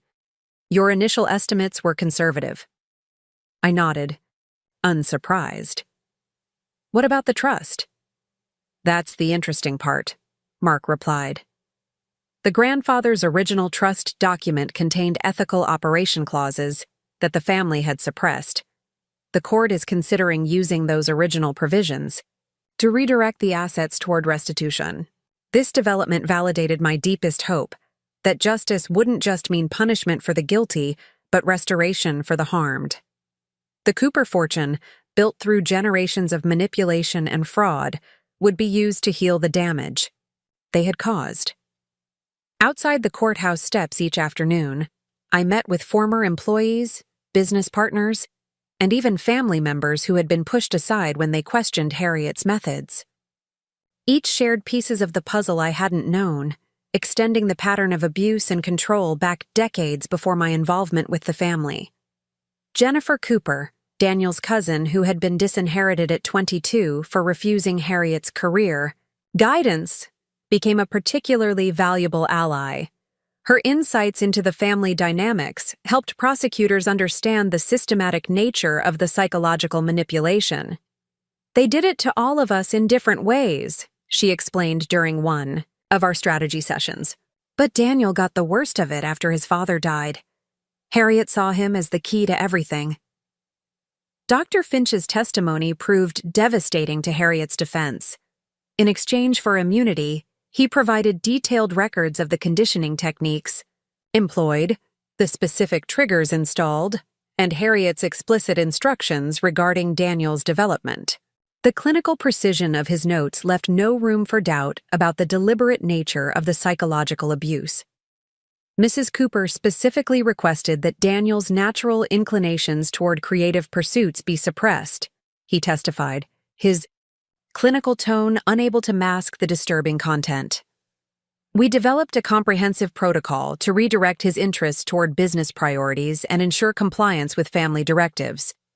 The courtroom fell silent as photographs were displayed showing the specialized equipment at the Lake Chelan compound, the room where Daniel and potentially others had been subjected to behavioral modification techniques that bordered on brainwashing. "The subject would be given a mild sedative in his evening tea," Finch continued, avoiding looking at Harriet. "Then exposed to a series of visual and auditory cues designed to create associations between independent thinking and discomfort, and between compliance and reward." As distressing as the financial crimes had been, it was the evidence of psychological manipulation that truly shocked the public. News coverage focused increasingly on the Cooper Mind Control Program, with experts weighing in on the ethics and legality of such techniques. Daniel himself was absent from the proceedings, receiving treatment at Meadowbrook, a specialized facility focused on recovery from psychological manipulation. His own legal standing remained complex, both perpetrator and victim. The champagne glass incident that had been the catalyst for the Cooper downfall was being considered in light of the documented conditioning. I visited him once a week, maintaining professional boundaries while providing information that aided his recovery. The man emerging from beneath the layers of programming was thoughtful, uncertain, and grappling with profound guilt over actions taken under his mother's influence. "I don't know who I am without their directives," he confessed during one visit, sitting in the facility's garden where early autumn leaves were beginning to fall. "Even my preferences, foods, clothes, opinions, I'm questioning everything." "That's actually progress," I told him. "The authentic self asks questions. The programmed self follows instructions." He managed a small smile, genuine rather than the practiced expression I'd grown accustomed to during our marriage. "You never stopped questioning, did you?" "Not my nature," I replied simply. What remained unspoken between us was the future of our relationship. The marriage had been built on false premises, manipulated from the start by Harriet's machinations. Yet something authentic had existed briefly, before the deeper programming took hold. Whether that could ever be recovered, or whether it should be, remained an open question neither of us was ready to answer. My own life had transformed completely. I had resigned as CEO of Horizon Innovations, unable to continue running the company while participating in the extensive legal proceedings. The board had unanimously voted to retain me as chairperson, however, acknowledging that without my vision and leadership, the company wouldn't exist. With the settlement funds I received from stepping back from day-to-day operations, I established the Cognitive Liberty Legal Foundation, focusing on cases involving psychological manipulation, coercive control, and financial exploitation. Our first clients were former Cooper employees who had been subjected to NDAs and coercive contracts. You've essentially created a new practice area, remarked my former Stanford professor when we met for coffee. Psychological freedom as a legal right. The Foundation's work soon extended beyond legal representation. We developed educational programs for law enforcement, judges, and therapists to recognize signs of psychological manipulation. I partnered with cognitive liberty advocates to push for legislative changes strengthening protections against coercive control. On the day the jury announced their verdict, guilty on all counts, including racketeering, fraud, conspiracy, and psychological abuse, I sat in the back of the courtroom rather than the front. Harriet showed no reaction as the forewoman read the decision, her posture remaining regal despite facing a potential sentence of 30 years in federal prison. The Cooper empire had fallen. Justice had been served. My focus had already shifted to the next case, the next victim needing advocacy. As the courtroom emptied, Daniel approached me. His first appearance at the proceedings since the preliminary hearings. He looked different, thinner, with casual clothes instead of bespoke suits, and eyes that held both sadness and clarity. The trustees approved the restitution plan, he said without preamble. Everyone they harmed will receive compensation. I didn't do this for money, I replied. I know, he hesitated. That's why I asked them to direct my personal share to your foundation instead. It seems fitting that what they intended to control me with should be used to free others. The gesture represented something profound, an act of autonomous choice, perhaps the first truly independent decision he had made in decades. Thank you, I said simply. We stood there briefly, two people forever changed by the same corrupting influence, now finding separate paths toward redemption. Your foundation's work, he started, then paused. I'd like to help when I'm further along in recovery. My experience might be useful to others. It might, I agreed. As we parted ways outside the courthouse, neither making promises about the future, I realized that the Cooper saga had never been just about exposing corruption or seeking personal vengeance. It had become something far more meaningful, a reclamation of authentic selfhood from those who would program human beings like software. The path ahead would be challenging, with more powerful families and institutions to confront. But with each case, each client, each small victory, I was building something that Harriet Cooper, with all her wealth and influence, had never possessed. A legacy of liberation rather than control. That, perhaps, was the most perfect form of justice. 6 months after Harriet's conviction, I stood at the podium addressing the Washington State Senate Judiciary Committee. Behind me sat dozens of survivors of psychological manipulation and coercive control, each wearing a small purple ribbon symbolizing cognitive liberty. The techniques used by the Cooper family weren't unique, I testified. They represent an evolution of coercive control that our legal system is ill-equipped to address. Traditional frameworks of consent and autonomy fail to capture how sophisticated manipulation can override an individual's authentic choices. Senator Williams leaned forward. You're suggesting we need new legal frameworks specifically addressing psychological manipulation? Exactly, I confirmed. When we discovered that Harriet Cooper had used behavioral modification techniques on her son, we had to rely on laws designed for physical abuse and financial fraud. There was no clear statute addressing the systematic erasure of someone's autonomy. The legislation we were proposing, the Cognitive Liberty Protection Act, would create new legal standards for identifying and prosecuting psychological manipulation. It would also establish funding for treatment programs and victim support services. After my testimony, Rebecca Chen, one of the Foundation's clients and a former Cooper Holdings employee, shared her experience of being systematically isolated and manipulated until she believed she couldn't function without the company's approval. They controlled everything: who I could talk to, what information I received, even what medications I took, she explained, her voice steady despite the painful memories.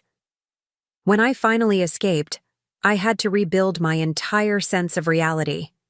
The committee members listened with growing concern as 7 more survivors testified, each describing different techniques but similar patterns of control and exploitation. As we left the Capitol building that afternoon, Daniel was waiting on the steps. In the months since the trial, he had continued his treatment at Meadowbrook while beginning to volunteer with the foundation, sharing his perspective as both a victim and unwitting perpetrator of psychological manipulation. "How did it go?" he asked, falling into step beside me. "Better than expected," I replied. "Senator Williams thinks we have the votes to move it forward to the full Senate." Daniel nodded, his expression thoughtful. "I spoke with Dr. Harrison this morning. She thinks I'm ready to begin testifying myself."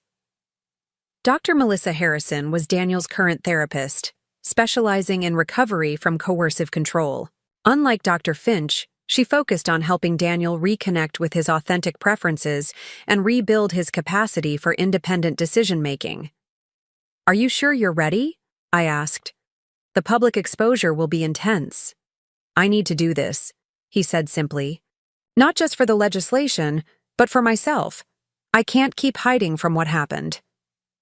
We walked in companionable silence through the Capitol grounds, the late spring sunshine warming the air. Our relationship had evolved into something neither of us could have predicted, not reconciliation exactly, but a partnership founded on shared purpose and mutual respect. The divorce had been finalized 3 months earlier, a clean break legally while we each continued our separate healing journeys. Daniel had moved into a modest apartment in Capitol Hill, deliberately choosing a lifestyle different from the Cooper family's opulence. I had purchased a small house near Green Lake, with a garden that was becoming my weekend sanctuary. "There's something else," Daniel said as we reached my car. "I've been talking with Jennifer about the Cooper Foundation properties.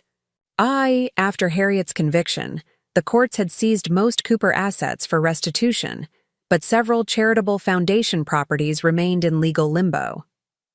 The Lake Chelan compound," he continued. "We want to transform it into a recovery center for survivors of psychological manipulation. Turn the place where they broke people into somewhere that people can heal." The symmetry of the proposal struck me immediately. The lakeside compound where Daniel and others had been subjected to behavioral modification techniques becoming a sanctuary for recovery and reclamation of self. "That's perfect," I said finally. "I hoped you'd think so," he replied. "We'd like the Cognitive Liberty Foundation to be part of the planning process." As we discussed preliminary ideas for the center, I observed Daniel carefully. The changes in him over these months had been remarkable. The programmed responses had gradually given way to authentic reactions. He spoke more freely, laughed more readily, and most significantly, had begun to express disagreement when his perspective differed from others. Dr. Harrison had explained that recovery from long-term psychological manipulation wasn't linear. There would be setbacks, confusion, and periods of disorientation as Daniel's authentic self emerged from beneath the conditioning. But each autonomous choice strengthened his cognitive independence. "There's something else I wanted to discuss," Daniel said as we finished outlining plans for the recovery center. "I've been thinking about going back to photography." Before meeting his mother's expectations for a business career, Daniel had been an aspiring architectural photographer with a particular interest in historic buildings. It had been one of the first interests Harriet and Dr. Finch had suppressed through their conditioning program. "That's wonderful," I said sincerely. "You were talented." "Were?" he questioned with a small smile. "I've been practicing again. Nothing serious yet, but..." He pulled out his phone, showing me a series of black and white images of Seattle's skyline at dawn, the light creating dramatic contrasts between old and new structures. "These are beautiful, Daniel," I said, genuinely impressed. The compositions showed a sensitivity and perspective that reflected his authentic eye, not the programmed corporate aesthetic that had dominated during our marriage. "I thought maybe the recovery center could incorporate arts therapy," he suggested. "Photography, painting, music, ways for people to reconnect with their creative selves after being controlled.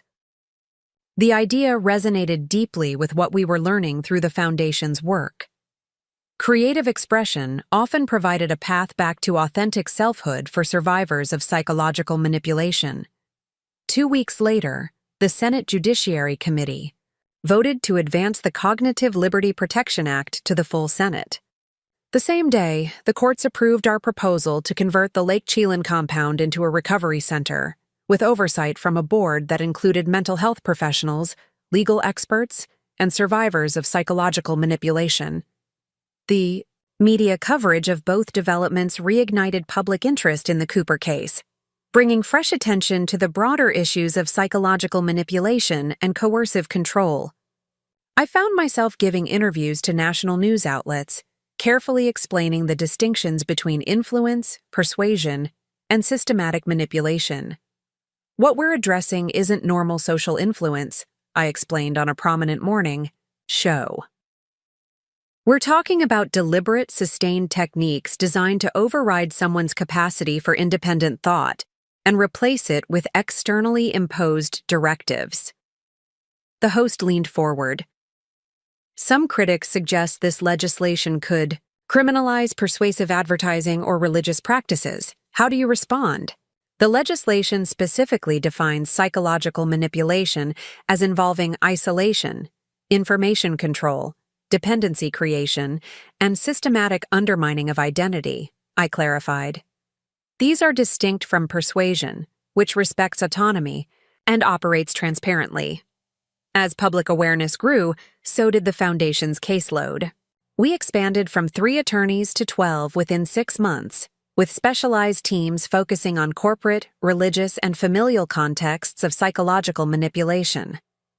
The Lake Chelan Recovery Center opened 8 months after our initial proposal, transformed from a site of trauma to a place of healing.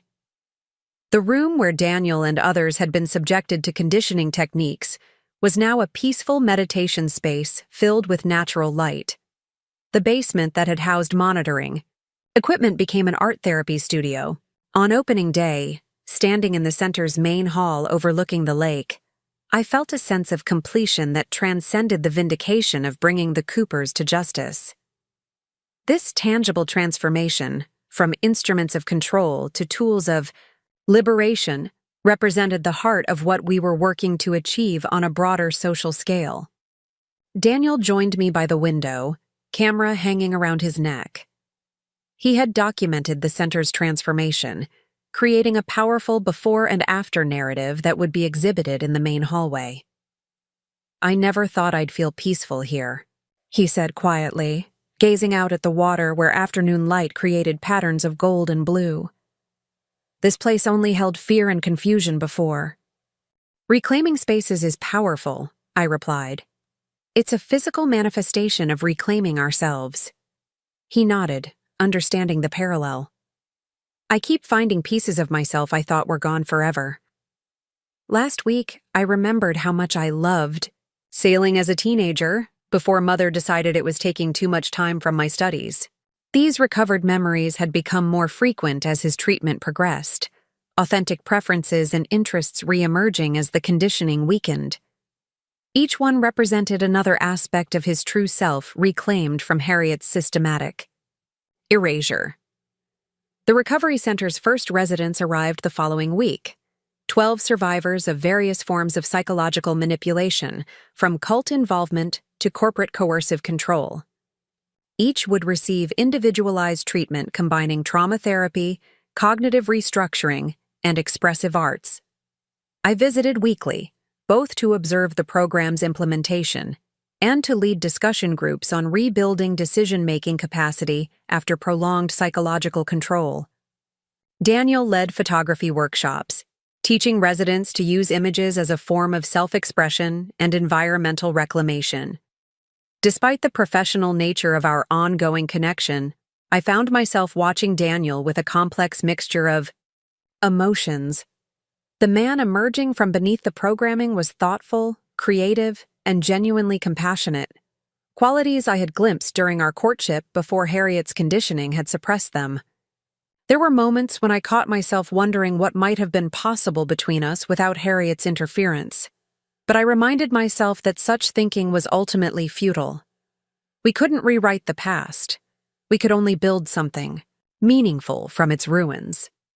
One evening, after a particularly intense group session at the center, Daniel and I found ourselves sitting on the dock as sunset painted the lake in shades of amber and rose. The residents had returned to their cabins for evening reflection time, leaving us alone with the gentle sounds of water lapping against the shore. "I met with Dr. Harrison yesterday," Daniel said after a comfortable silence. "She thinks I'm ready to reduce my sessions to once a month." "That's significant progress," I noted. In therapeutic terms, it represented a major milestone in his recovery, the transition from intensive intervention to maintenance support. He nodded, skimming a stone across the water's surface. "She asked me something interesting, what I want for myself now, independent of what anyone else expects." He paused, watching the ripples expand. I realized I'm still discovering the answer. "That's okay," I assured him. "Finding your authentic preferences takes time after years of having them overridden." "Some things are becoming clearer," he continued. "I know I want to keep working with the foundation and the recovery center. The photography is more than just a hobby now. I'm considering a documentary project on survivors reclaiming their autonomy." He turned slightly to face me, his expression both vulnerable and determined. "And I know I value our connection, whatever form it takes." The simple statement hung between us, acknowledging the complex evolution of our relationship from manipulated marriage to professional collaboration, to something neither of us had yet defined. "I value it too," I replied carefully. "I'm not asking for anything," he clarified. "I just wanted you to know that of all the things I'm sorting through, my appreciation for your role in my freedom is something I'm completely certain about." As the sun dipped below the mountains, casting long shadows across the lake, we sat in companionable silence. The Foundation's work continued to expand, the legislation moved forward in the state Senate, and survivors at the Recovery Center took their first steps toward reclaiming their authentic selves. The Cooper saga had evolved far beyond my original goals of building my own company and exposing financial crimes. It had become a movement for cognitive liberty that was gaining national attention and creating real change in how society understood psychological autonomy. And sitting beside Daniel as twilight settled over Lake Shilan, I recognized that the most profound transformation had occurred within us both. We had each reclaimed our authentic selves from those who sought to control us, him through direct psychological manipulation, me through the more subtle constraints of the role I was expected to play. Whatever the future held, that reclamation of self was a victory that could never be taken away. The following week, I testified before the state Senate as they prepared to vote on the Cognitive Liberty Protection Act. The gallery was filled with supporters wearing purple ribbons, including residents and staff from the Recovery Center. "This legislation doesn't just protect potential victims," I explained in my closing statement. "It affirms a fundamental human right, the right to psychological self-determination. When we allow sophisticated manipulation techniques to override someone's authentic choices, we permit a profound form of harm that leaves no visible bruises, but destroys something essential to human dignity." The vote that followed was decisive, 42-7 in favor of passing the act. As the results were announced, the gallery erupted in applause. For many present, this represented the first legal recognition of the harm they had endured and the first step toward preventing others from suffering similarly. Outside the Senate chamber, surrounded by Foundation staff and supporters, I found myself face to face with Senator James, one of the guests at my anniversary party who had rapidly distanced himself from the Cooper family after their downfall. "Congratulations, Ms. Taylor," he said, extending his hand. "A remarkable achievement." I regarded him steadily, remembering the evidence in my files documenting his acceptance of Cooper donations in exchange for regulatory favors. He had escaped indictment by cooperating with federal prosecutors, but his complicity remained clear. "Thank you, Senator," I replied, accepting his handshake briefly. "I trust you'll be equally supportive when similar legislation reaches the federal level." A flash of discomfort crossed his face before his political mask reasserted itself. Of course, psychological autonomy is a bipartisan value. As he moved away, Daniel appeared at my side, having watched the exchange from a distance. "Politics makes for strange redemption arcs," he observed wryly. "Some more convincing than others," I agreed. We made our way through the Capitol building toward the press conference scheduled on the steps outside. Reporters were already gathering, along with survivors who had agreed to share their stories publicly. "Ready?" Daniel asked as we paused at the top of the stairs. I nodded, surveying the crowd below. Journalists, advocates, survivors, and curious onlookers. What had begun as my solitary mission had grown into a movement larger than any individual story. "Together," Daniel suggested, offering his arm, in a gesture reminiscent of our public appearances during our marriage, but fundamentally different now, an offering rather than an obligation. "Together," I agreed, accepting the support as we descended the steps toward the waiting cameras. The story of the Cooper family's downfall had captivated public attention for its dramatic revelations of wealth, corruption, and psychological manipulation. But standing beside Daniel at the press conference, I knew that the more important story, the one that would create lasting change, was just beginning. It was the story of reclaiming autonomous selfhood from those who would override it, of creating legal protections for psychological freedom, and of helping survivors rebuild their lives on foundations of authentic choice rather than programmed compliance. That was a story worth telling, and a legacy worth building. 1 year after the passage of the Cognitive Liberty Protection Act in Washington state, I stood in the atrium of the newly opened National Center for Cognitive Liberty in Chicago. Sunlight streamed through the glass ceiling, illuminating the interactive exhibits chronicling different forms of psychological manipulation and the emerging movement to protect mental autonomy. "This is even more impressive than the blueprints suggested," remarked Sophia, who had transitioned from my personal attorney to the Foundation's legal director over the past year. "The survivor testimonial space is particularly powerful," I agreed, gesturing toward a circular room where visitors could listen to first-hand accounts of psychological manipulation and recovery. What had begun as my personal mission of justice and self-protection had evolved into a national movement. Following Washington's groundbreaking legislation, 5 additional states had passed similar cognitive liberty protection laws. A federal bill was now moving through congressional committees. With bipartisan support, the center represented our most ambitious project yet, a permanent institution dedicated to education, research, and advocacy around psychological autonomy. Funded through a combination of foundation grants and, ironically, a substantial portion of the court-ordered restitution from the Cooper fortune, the center would serve as both monument and mission control for the growing cognitive liberty movement. "Ms. Taylor?" a young staff member approached. "The panel is ready to begin whenever—" "You are." I nodded, smoothing my blazer, navy blue rather than Cooper burgundy, a deliberate choice as I continued to reclaim my personal aesthetic preferences. "Let's not keep them waiting." The auditorium was filled beyond capacity, with attendees lining the walls and sitting in the aisles. Academics, therapists, legal professionals, survivors, and advocates had gathered for the center's inaugural symposium, Reclaiming the Self, Frontiers in Cognitive Liberty. As I took my place on stage alongside the other panelists, a neuropsychologist, a legal scholar, a former cult member turned advocate, and Daniel, I marveled at how far we had come in such a relatively short time.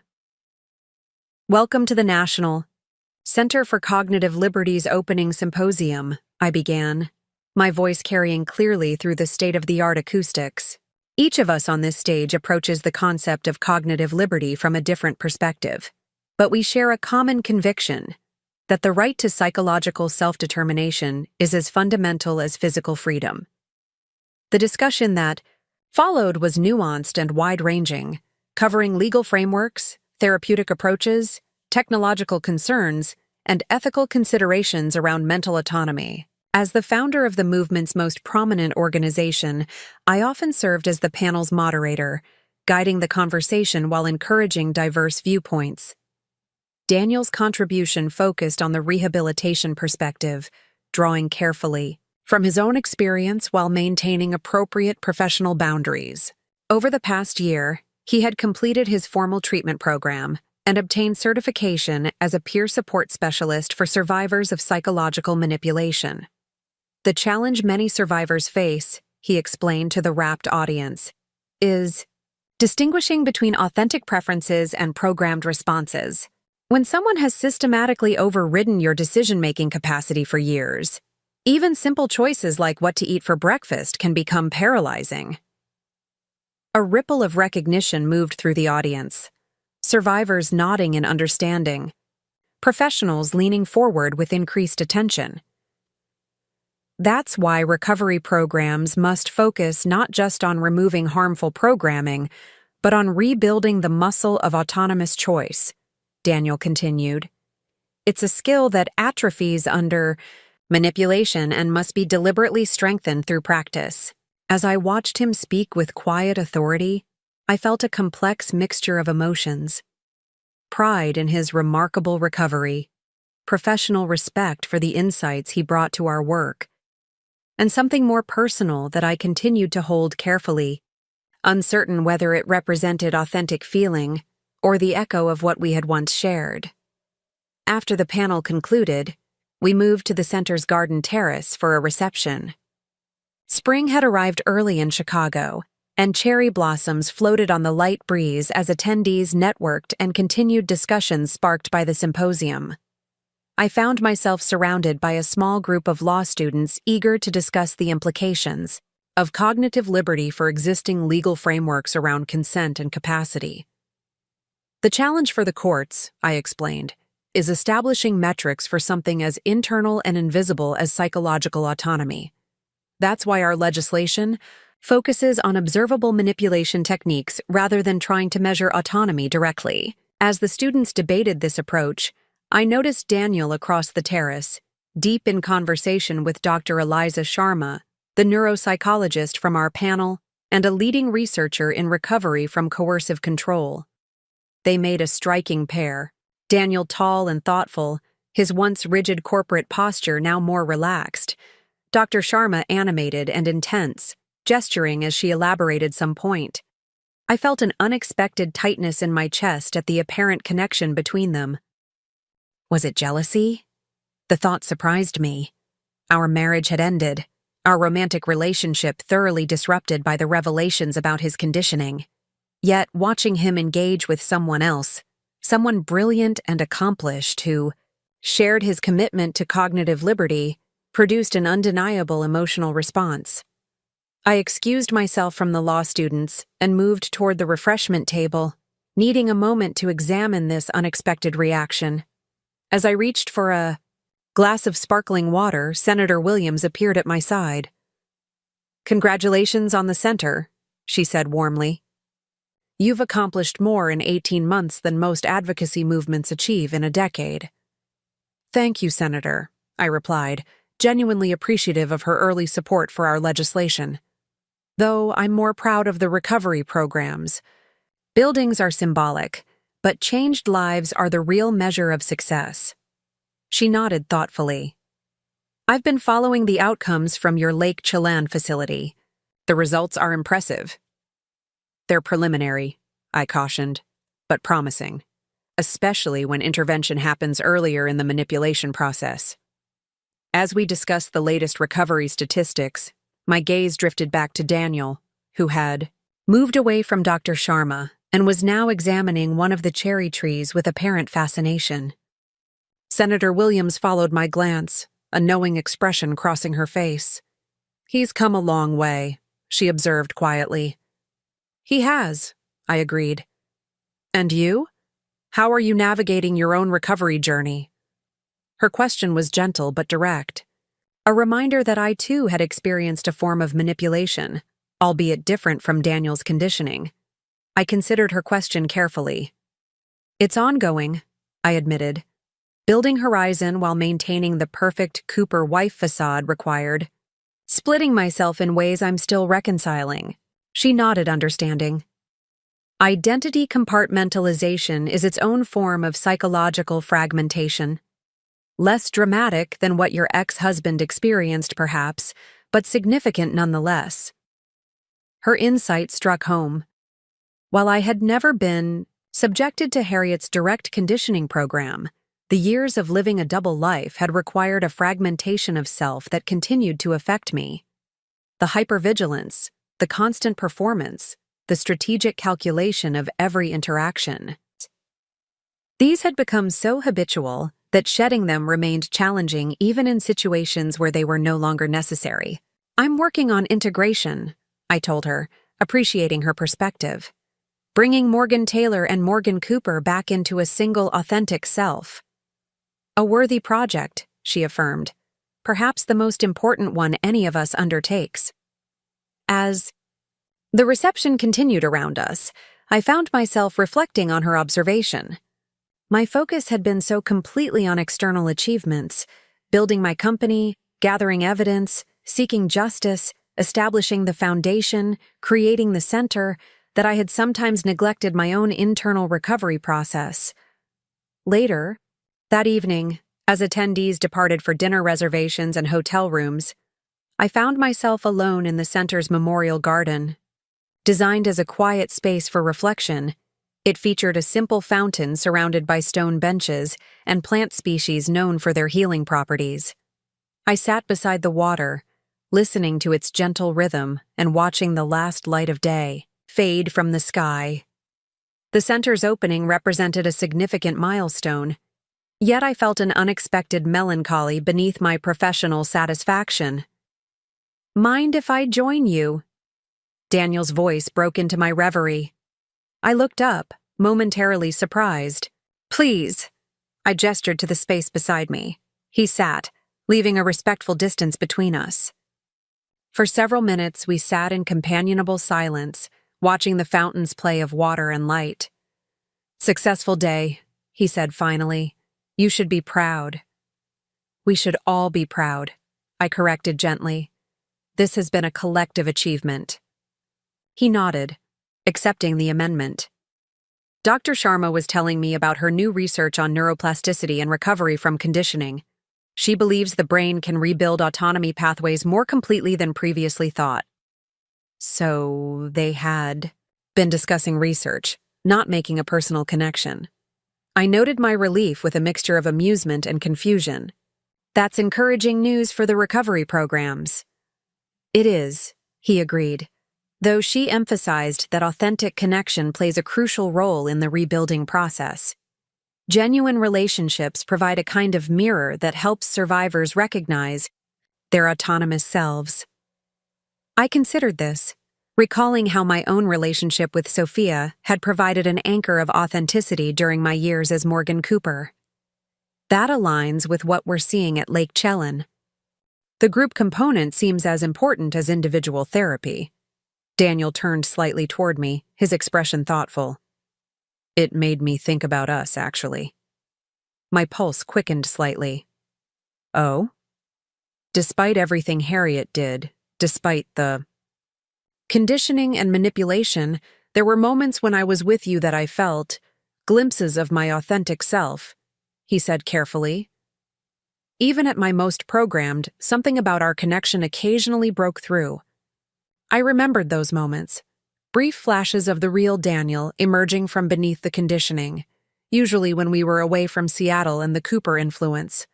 A laugh that sounded genuine rather than practiced. A spontaneous opinion that contradicted Harriet's position.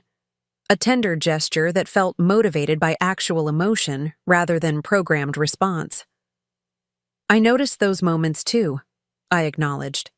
They became rarer as time passed and the conditioning intensified, but they never disappeared completely. He nodded, a certain tension leaving his shoulders at my confirmation. That's significant, I think. Whatever was authentic between us was strong enough to occasionally override sophisticated psychological manipulation. The observation hung between us, neither of us immediately addressing its implications. "Morgan," he said finally, his voice quiet but clear. "I've been working with Dr. Harrison on distinguishing between programmed responses and authentic feelings. It's challenging, especially around relationships, where so much of my behavior was explicitly conditioned." I nodded, understanding the complexity of his recovery journey. "But I've realized something I'm confident is authentic," he continued. "I value our connection, past and present, and I'd like to explore what might be possible between us now, as two whole autonomous people." His words settled around me like the cherry blossoms that had drifted through the reception earlier. Not a dramatic declaration or pressure-laden proposition, but a simple, honest expression of authentic feeling and desire. "I'm not asking for anything specific," he clarified, "just openness to possibility. A chance to discover what we might choose freely, without manipulation or obligation." For a moment I sat silently, examining my own complex emotions. The marriage we had shared had been founded on manipulation from the start. Harriet's orchestration, Daniel's conditioning, my secret investigation. Yet within that compromised framework, something genuine had occasionally sparked between us. Could that spark grow into something meaningful now that we were both free from Cooper control? Or would the shadow of our past always darken any potential future? "I value our connection too," I said finally, choosing my words with care. "And I appreciate your transparency about where you are in your journey." I turned to face him directly. "I don't know what might be possible between us romantically. There's a lot of complicated history to navigate. But I'm open to exploring friendship without agenda or expectation and seeing where it might lead." Relief and something like hope crossed his face. "That's all I'm asking for. No pressure, no timelines, just authenticity and openness." As twilight deepened around us, we continued talking about the center, about recovery theories, about our separate lives in Seattle. The conversation flowed naturally, without the performative quality that had characterized so many of our interactions during our marriage. Eventually, we walked together toward the center's exit, where cars waited to take symposium participants to their hotels. "I'm flying back tomorrow afternoon," Daniel said as we paused at the entrance. "But I thought I might visit the Art Institute in the morning. They have a photography exhibition I'd like to see." I heard the unspoken invitation in his words. "I have a breakfast meeting with donors but should be free by 10, I replied. "The exhibition opens at 10:30, he said, a genuine smile warming his expression. "Perfect timing." As we parted ways, each entering separate vehicles, I felt a curious lightness. Not the breathless anticipation of new romance or the comfortable familiarity of established partnership, but something different. The freshness of possibility unfolding between two people committed to authentic connection. The following morning, after concluding my donor meeting, I found Daniel waiting in the hotel lobby. He wore casual clothes, jeans and a navy sweater rather than the tailored suits that had been his Cooper uniform.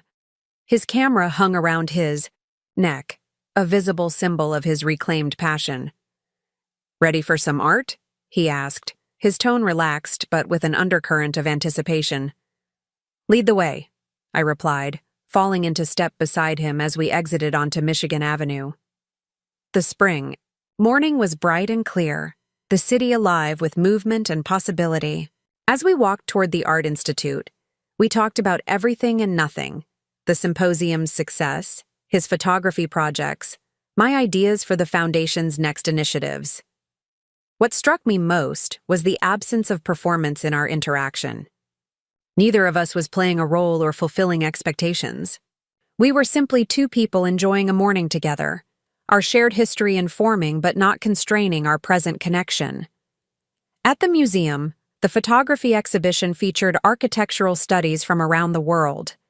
Daniel moved through the gallery with evident enthusiasm, sometimes explaining technical aspects of particularly striking images, other times simply absorbing the work in appreciative silence. Watching him engage with the art, I saw no trace of the programmed Cooper heir who had accompanied me to countless gallery openings during our marriage, attending because it was expected, commenting appropriately but without genuine interest. This Daniel was fully present, authentically engaged, his responses unfiltered by external conditioning. "What do you think of this one?" he asked, gesturing toward a black and white image of a modernist building captured at an unusual angle, morning light creating dramatic shadows across its facade. I studied the photograph, allowing myself to respond without calculation. "It's compelling. The light makes the building seem almost alive, breathing in the morning air." He nodded, pleased. "That's exactly what I thought."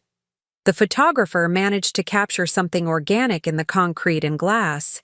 As we continued through the exhibition, our conversation flowed naturally between art, architecture, and gradually, more personal topics.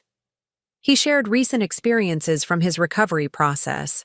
I talked about challenges in balancing the foundation's growth with maintaining its mission integrity. When the exhibition ended, we found ourselves in the museum's garden restaurant, sharing lunch beneath a glass ceiling that flooded the space with natural light. "I've been thinking about authenticity," Daniel said as our meal concluded. "How do we know when we're being truly authentic versus performing another kind of role?" The philosophical question reflected his ongoing recovery journey, the continuous work of distinguishing between programmed responses and genuine preferences after years of systematic manipulation.